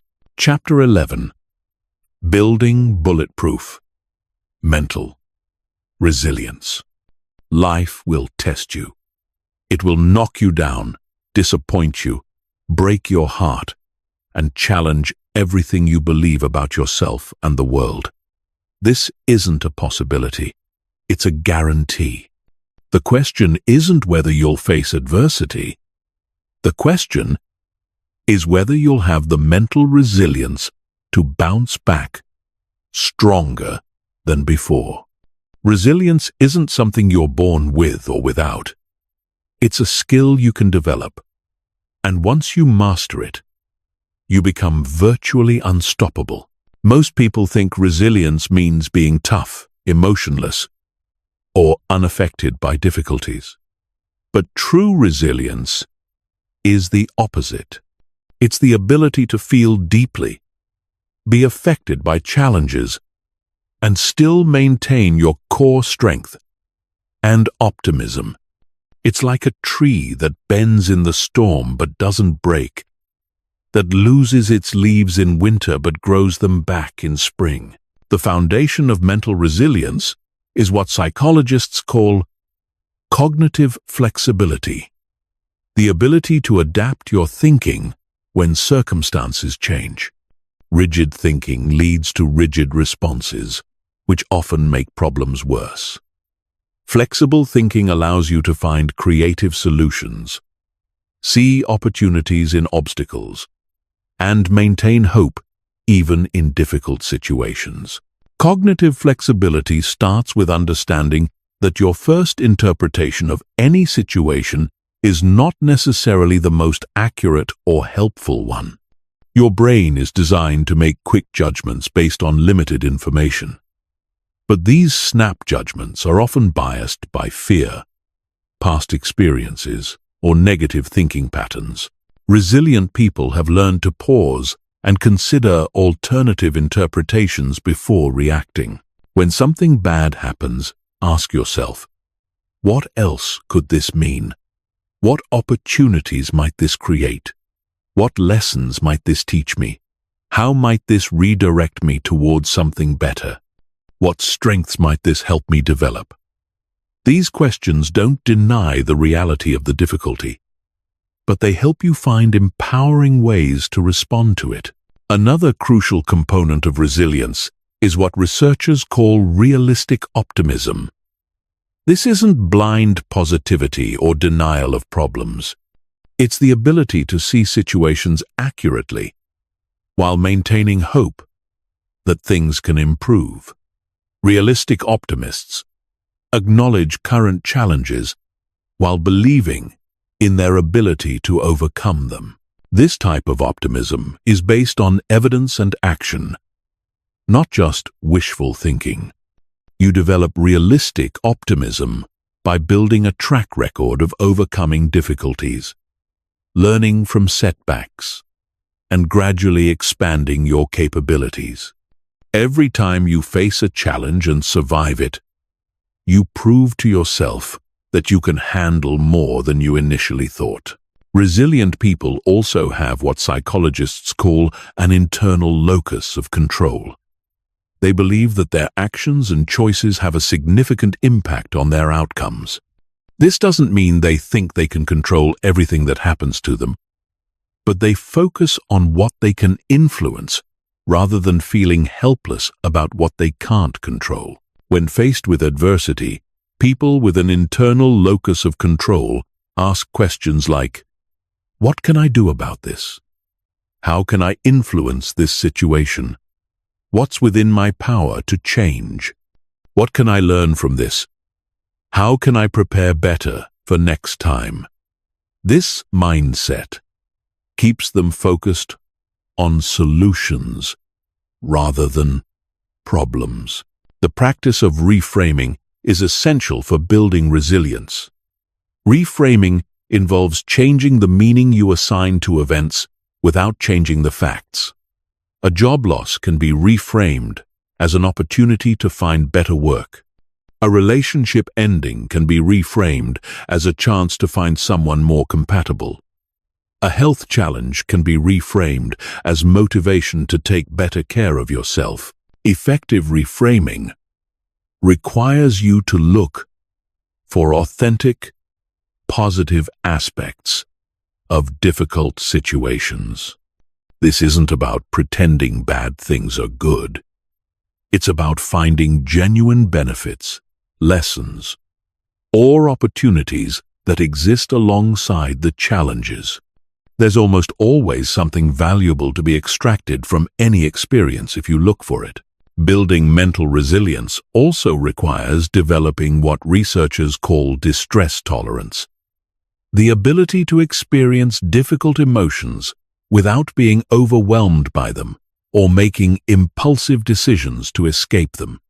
Many people lack distress tolerance, which is why they turn to addictions, distractions, or destructive behaviors when life gets hard.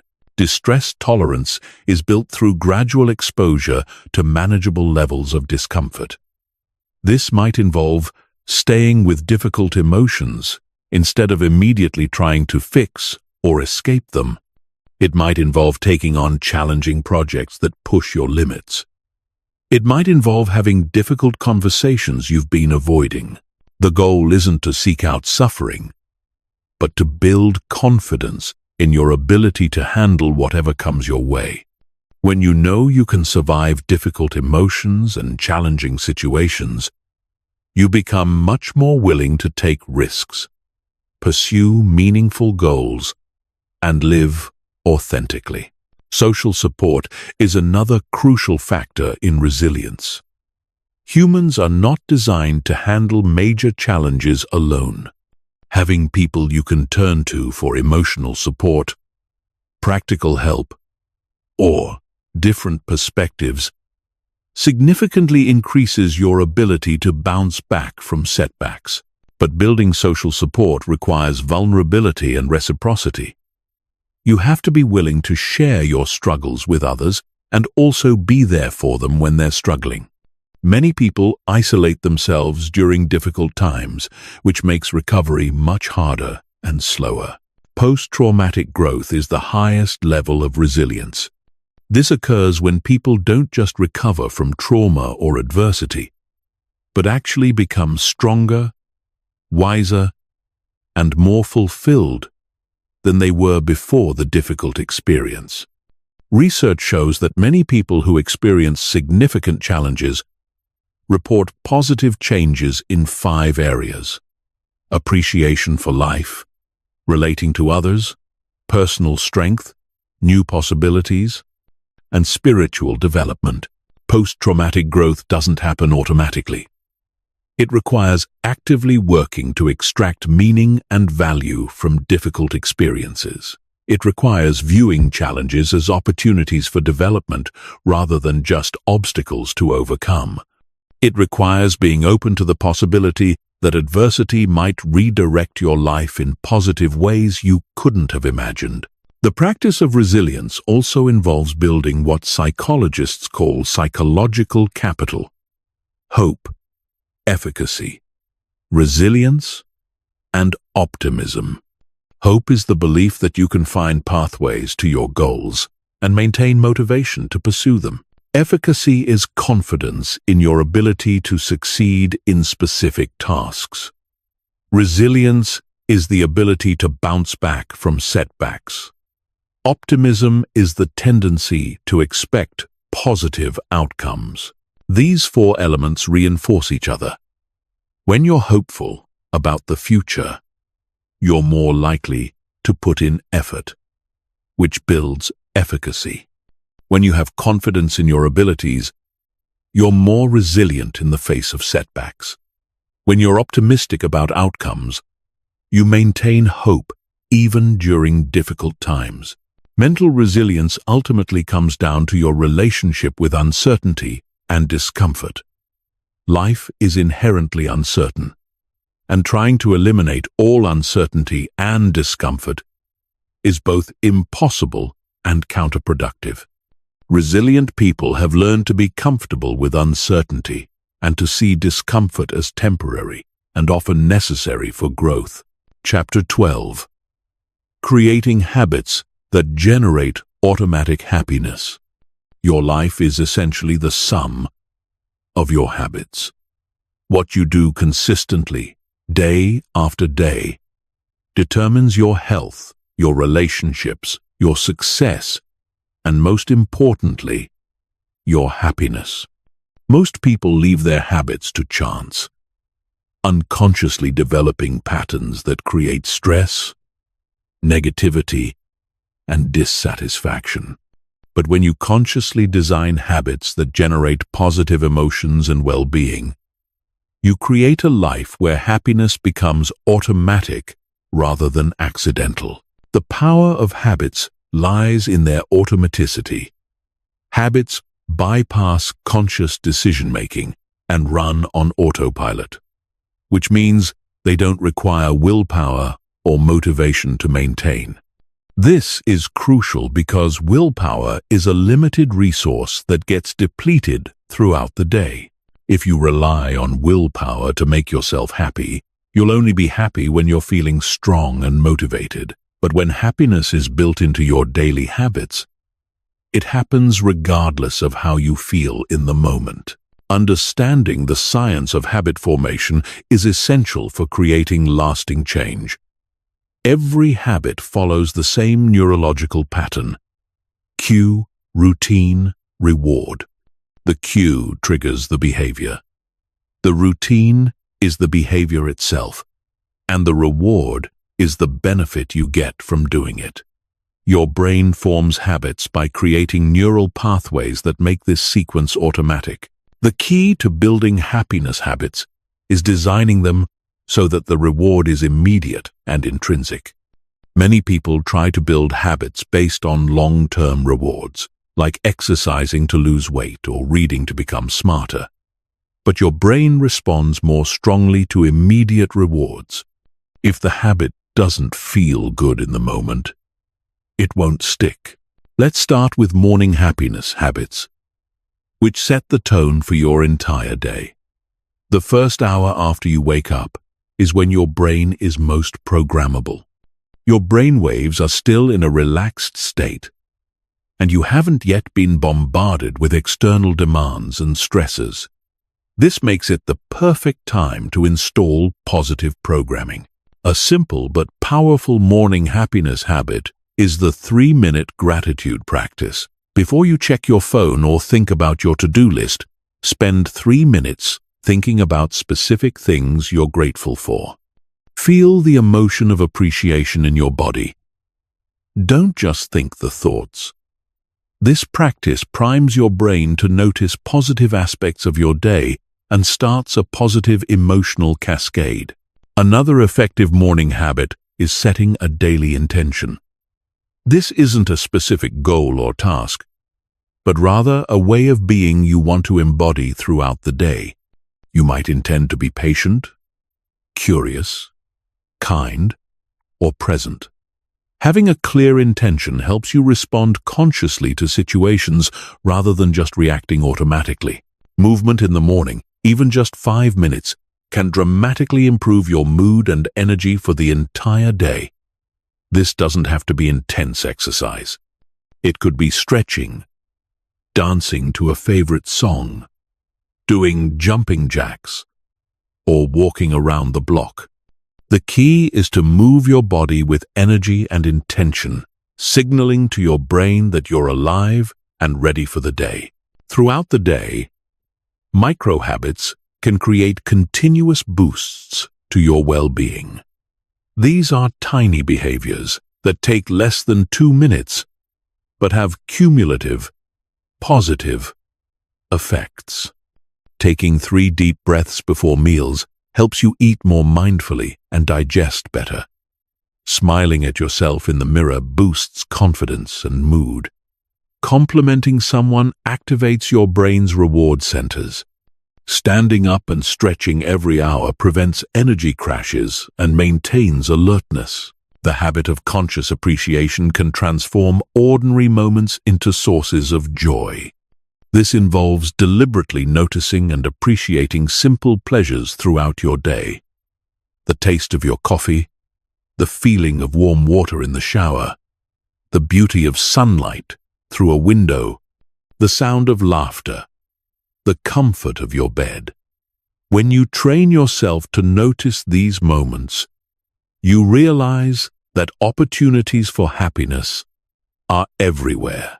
Social connection habits are particularly powerful for sustained well-being. This might involve texting one person daily to check in, having phone-free meals with family, scheduling regular coffee dates with friends, or joining communities based on shared interests.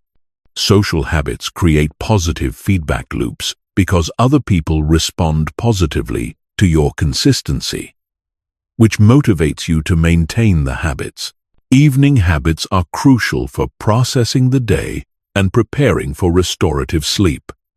A simple evening reflection practice involves asking yourself 3 questions. What went well today? What did I learn? What am I grateful for? This helps you end the day on a positive note and reinforces lessons and positive experiences. Digital habits significantly impact your mental state and deserve special attention. The habit of checking your phone first thing in the morning floods your brain with other people's agendas and problems before you've even gotten out of bed. Creating a morning phone-free zone allows you to start the day from your own center, rather than external chaos. Similarly, consuming news and social media without limits creates a constant stream of negative emotions and comparison. Setting specific times for digital consumption and choosing positive, educational content over sensational or negative content protects your mental environment. The Keystone Habit concept, developed by researcher Charles Duhigg, suggests that some habits naturally trigger positive changes in other areas of your life. Exercise is a classic keystone habit because people who exercise regularly often start eating better, sleeping better, and managing stress more effectively.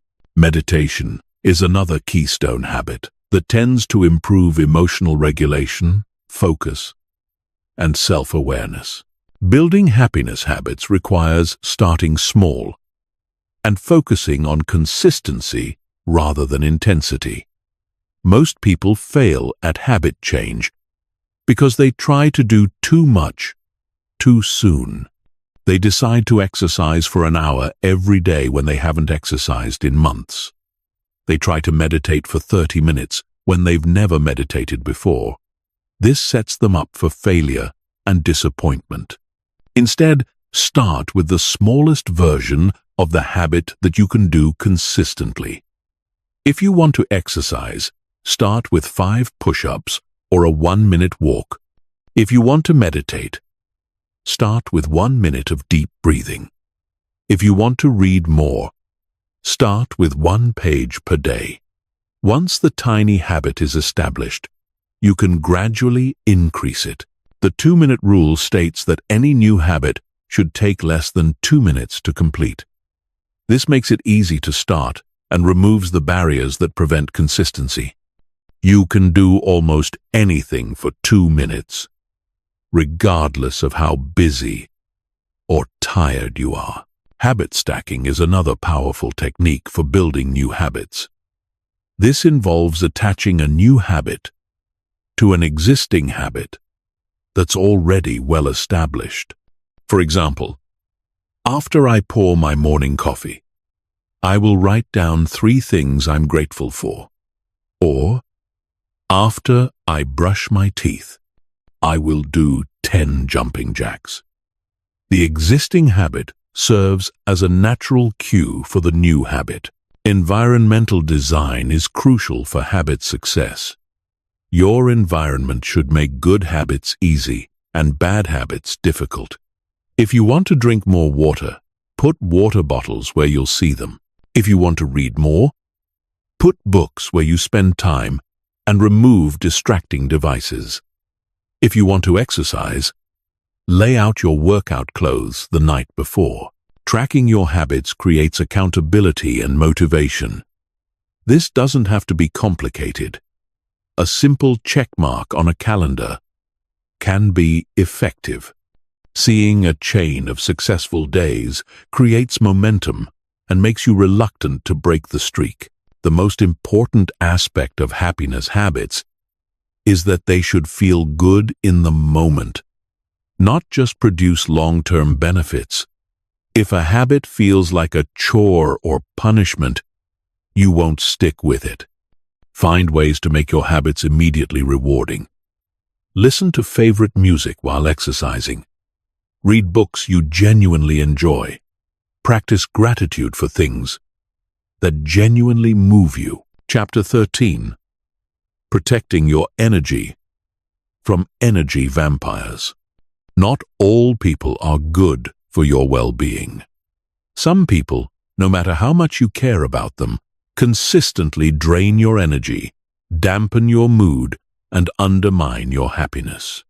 These energy vampires can be family members, friends, colleagues, or romantic partners. Learning to identify them and protect yourself from their negative influence is essential for maintaining your emotional well-being and creating a life filled with joy and positivity. Energy vampires aren't necessarily bad people, though some certainly can be toxic or manipulative. Often, they're people who are struggling with their own issues but haven't learned healthy ways to cope. They unconsciously seek to feel better by drawing energy from others, complaining constantly, creating drama, or demanding excessive attention and support. The problem is that many people, especially those with empathetic and caring personalities, feel obligated to absorb others' negative energy and try to fix their problems. They think they're being helpful or loving, but they're actually enabling destructive patterns while sacrificing their own well-being. You cannot save people from themselves, and trying to do so often hurts both you and them. Recognizing energy vampires requires paying attention to how you feel before, during, and after interacting with different people. Energy givers leave you feeling uplifted, inspired, and energized. Energy vampires leave you feeling drained, heavy, and depleted. If you consistently feel worse after spending time with someone, regardless of your affection for them, they're likely an energy vampire. Common types of energy vampires include the chronic complainer, who sees problems in everything but never takes action to improve their situation. They want to vent endlessly, but aren't interested in solutions. They use you as an emotional dumping ground, expecting you to absorb their negativity without offering anything positive in return. The drama creator thrives on conflict and chaos. They're always involved in some crisis, usually of their own making, and they want you to get involved in their drama.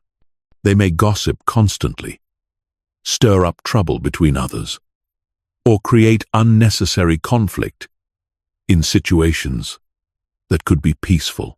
The victim has a story about how everyone and everything is against them.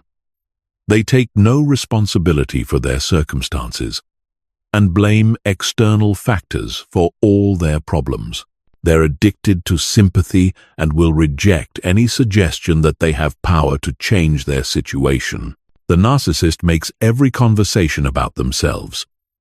They're not interested in your thoughts, feelings, or experiences, except as they relate to them. They may be charming and entertaining, but the relationship is entirely one-sided. The guilt tripper uses emotional manipulation to get what they want. They make you feel responsible for their emotions and use phrases like, "If you really cared about me, you would," or "You're the only one who understands me." They exploit your kindness and empathy for their own benefit.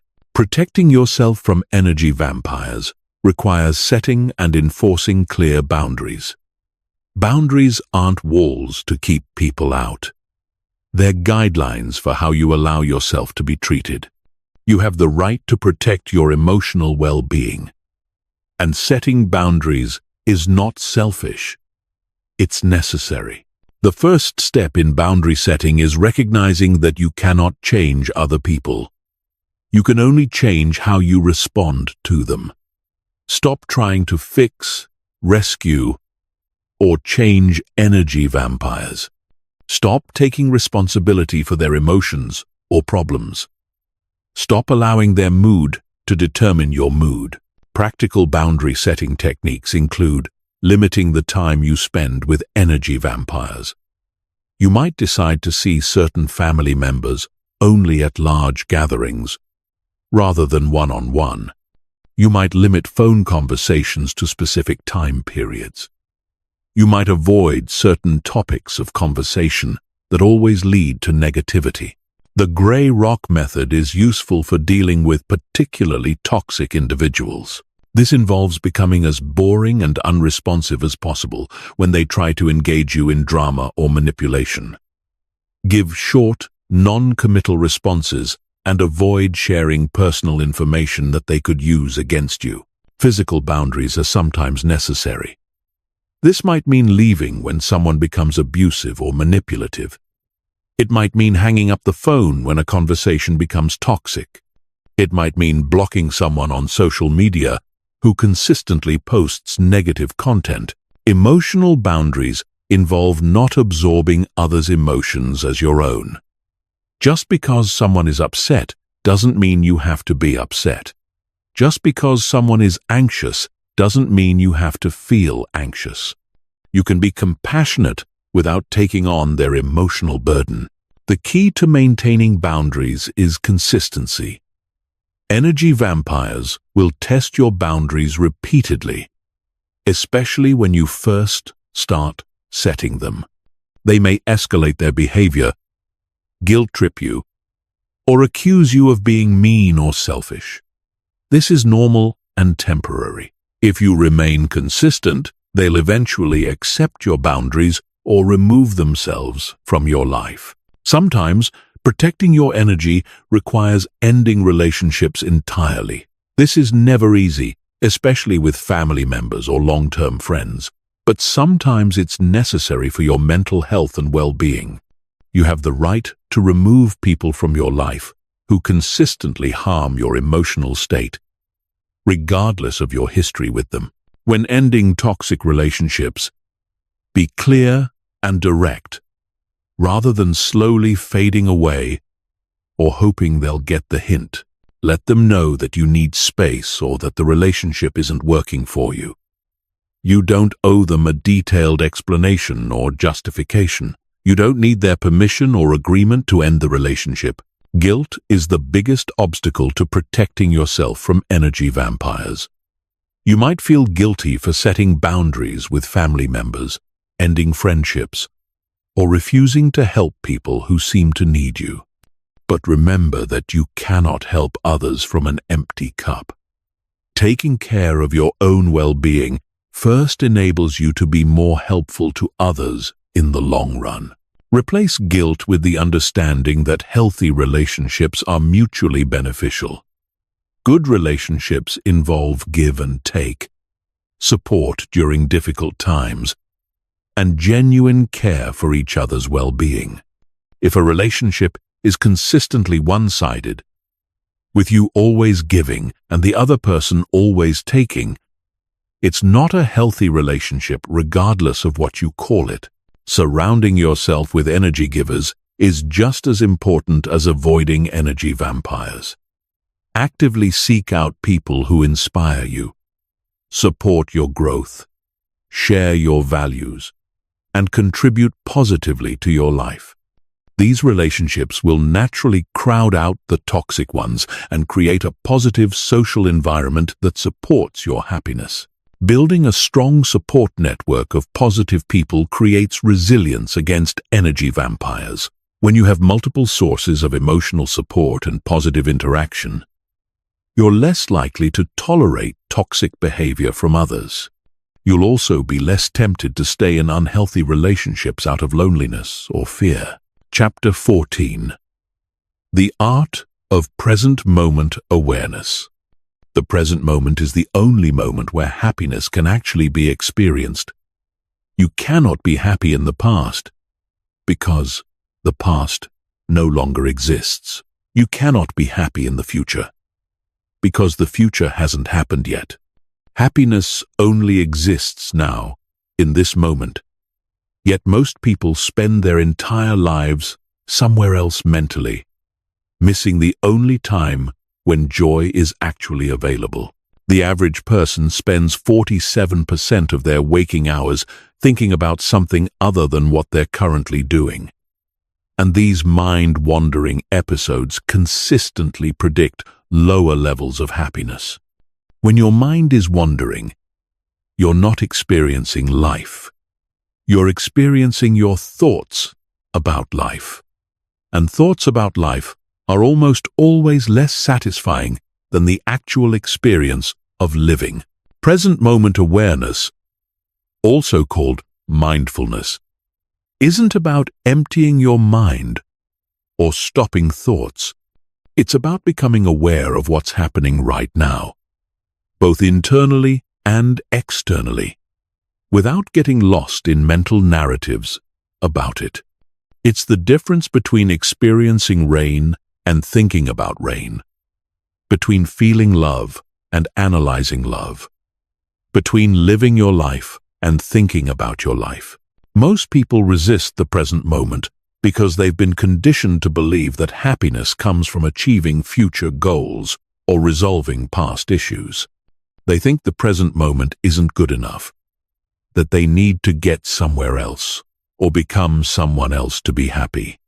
But this is the fundamental delusion that keeps people trapped in perpetual dissatisfaction. The present moment is always perfect for experiencing happiness, not because external circumstances are always ideal, but because happiness is an internal state that doesn't depend on external conditions. You can feel peaceful while experiencing chaos. You can feel grateful while facing challenges. You can feel love while dealing with difficult people. The key is learning to access these states consciously rather than waiting for circumstances to create them automatically.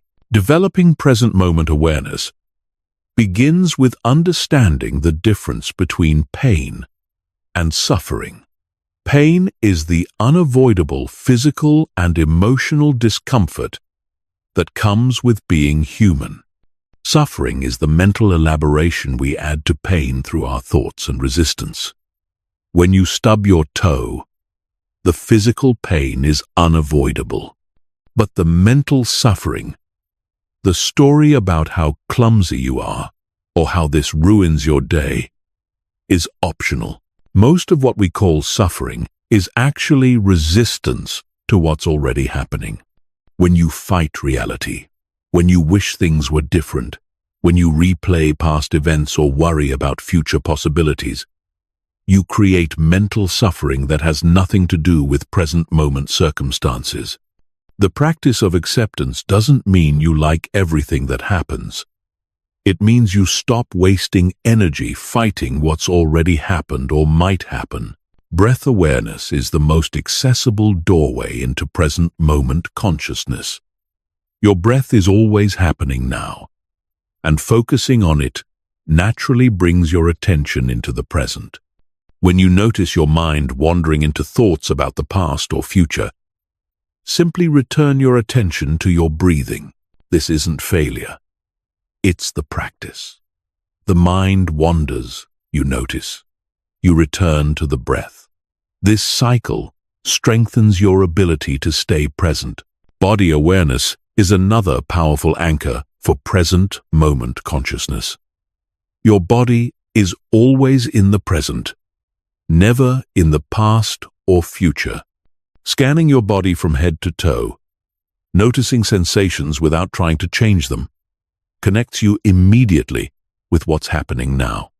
Physical sensations, whether pleasant or unpleasant, are direct experiences rather than mental interpretations. Sensory awareness involves fully engaging with what you can see, hear, smell, taste, and touch right now. Most people move through life on autopilot, missing the rich sensory experience available in every moment. When you consciously notice the colors around you, the sounds in your environment, the textures you're touching, you become present automatically. The practice of noting is particularly helpful for beginners. This involves silently labeling your experience without judgment. When you notice your mind thinking, you silently say thinking. When you notice emotions arising, you say feeling. When you notice physical sensations, you say sensing. This creates space between you and your experience, helping you observe rather than be overwhelmed by what's happening. Emotional presence is perhaps the most challenging but rewarding aspect of mindfulness. Most people try to escape difficult emotions through distraction, substances, or mental strategies. But emotions are temporary visitors that arise and pass away naturally when you don't resist them. When you can stay present with difficult emotions without trying to fix or escape them, they lose their power to control you. This doesn't mean wallowing in negative emotions or believing every feeling you have. It means acknowledging emotions as temporary weather patterns in the sky of your consciousness. You don't have to like the weather, but you don't waste energy trying to control it either. Mindful listening transforms your relationships and deepens your capacity for connection. Instead of listening for what you want to hear or preparing your response while others speak, you listen with your full presence. You hear not just words, but emotions, intentions, and the person behind the words. This quality of attention is so rare that people feel genuinely seen and appreciated when you offer it. Mindful eating can transform one of your most routine activities into a source of pleasure and awareness. Instead of eating while distracted by screens or thoughts, you pay attention to flavors, textures, and the experience of nourishment. You notice when you're hungry and when you're satisfied. You appreciate the journey food has taken to reach you. Walking meditation brings mindfulness into movement. Whether you're walking to the store or taking a deliberate, mindful walk, you can focus on the sensation of your feet touching the ground, the movement of your legs, the rhythm of your steps. Walking meditation proves that you don't need to be sitting still to be present. The ultimate goal of present moment awareness isn't to be mindful all the time, which would be impossible and unnecessary. The goal is to have the ability to return to the present when you choose to, especially during difficult or important moments, when you're stressed. Instead of getting lost in worried thoughts, you can return to your breath. When you're with loved ones, instead of being distracted by mental chatter, you can be fully present with them. Present moment awareness also reveals the illusory nature of many problems. When you're fully present, you often discover that the problem you were worried about exists mainly in your thoughts about the situation, not in the situation itself. Right now, in this moment, you're probably okay. You're breathing, you're safe, you have what you need. Most suffering exists in mental projections about what might happen, or mental replaying of what did happen. This doesn't minimize real challenges or suggest that present moment awareness solves all problems. But it does reveal that many of our problems are self-created through excessive thinking and worrying.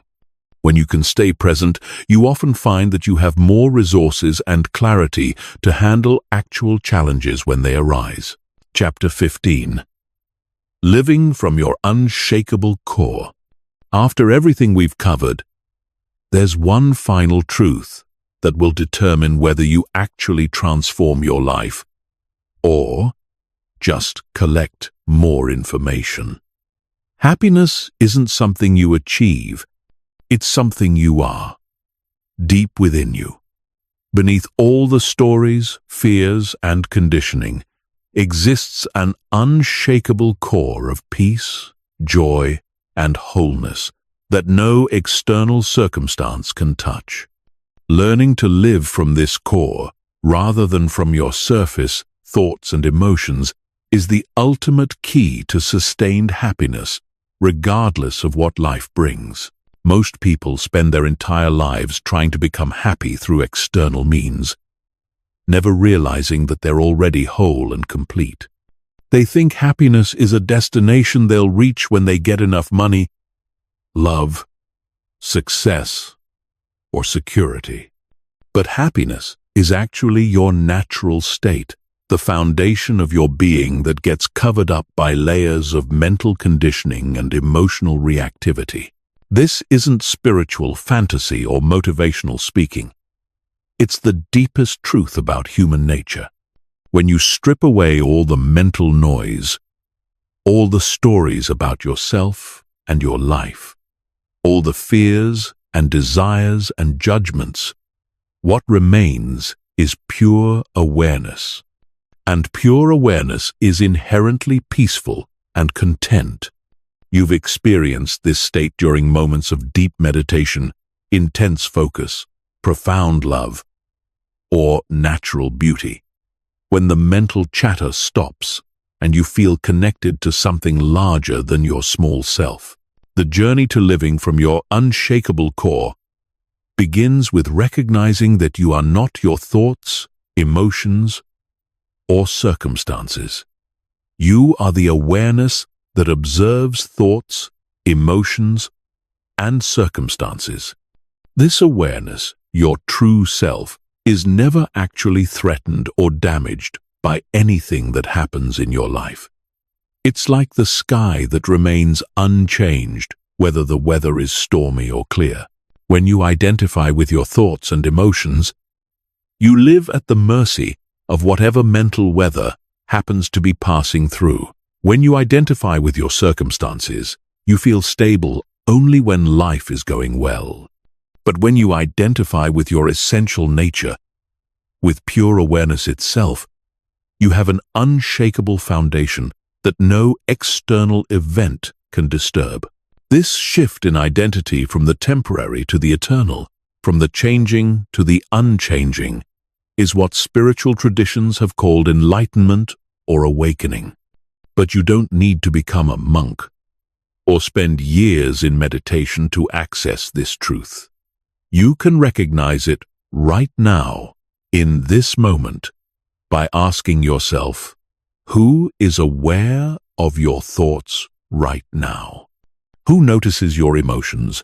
Who observes your circumstances? That which is aware is your true self, and it has never been disturbed by anything you've experienced. It was present during your happiest moments and your most difficult challenges.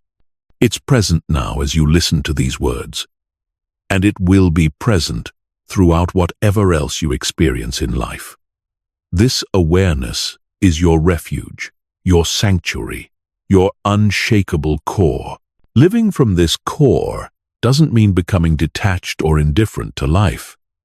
It means engaging fully with life from a place of inner stability rather than inner chaos. It means caring deeply about things that matter while not being destroyed when they don't go as planned. It means feeling emotions fully while not being controlled by them. It means participating completely in the human experience while maintaining connection to something beyond it. This perspective transforms how you approach challenges.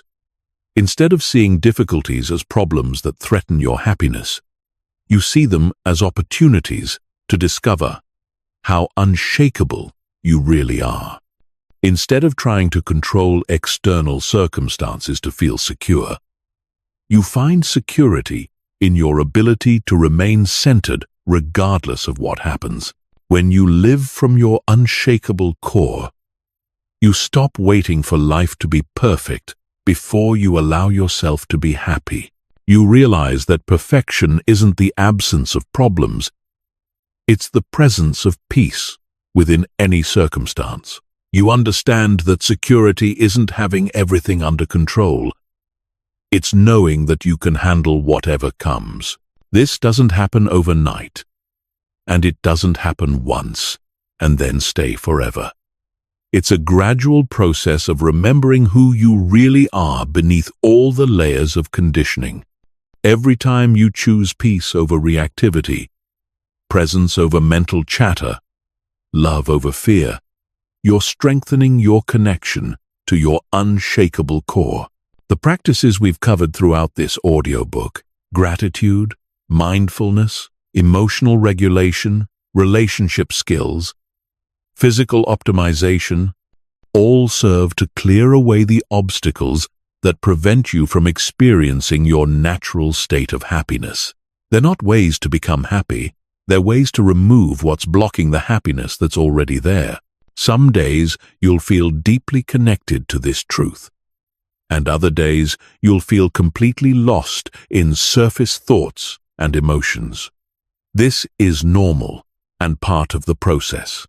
The goal isn't to be enlightened all the time.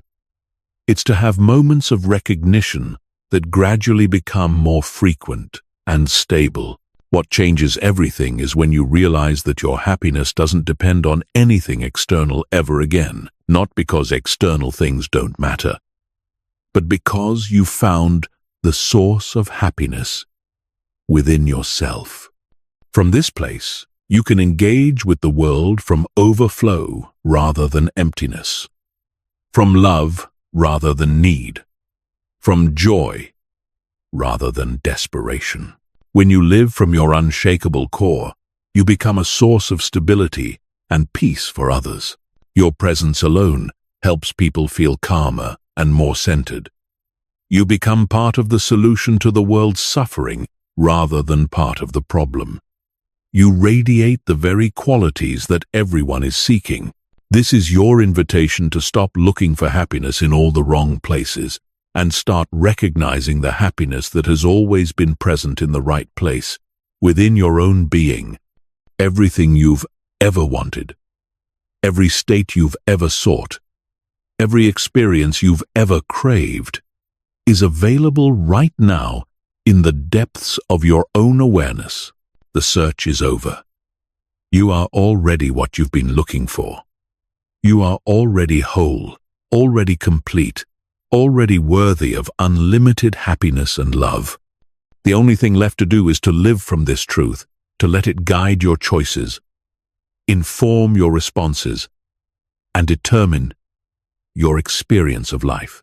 Your unshakable core has been waiting for you to come home to it your entire life. It's been waiting patiently, lovingly, consistently, never judging you for how long it's taken you to recognize it. It's here now, in this moment, available to you completely. All you have to do is remember who you really are, and let yourself live from that remembering. This is not the end of your journey toward happiness. This is the beginning of living the happiness that you are. This is your moment of recognition, your moment of awakening, your moment of coming home to yourself. Welcome to your unshakable life.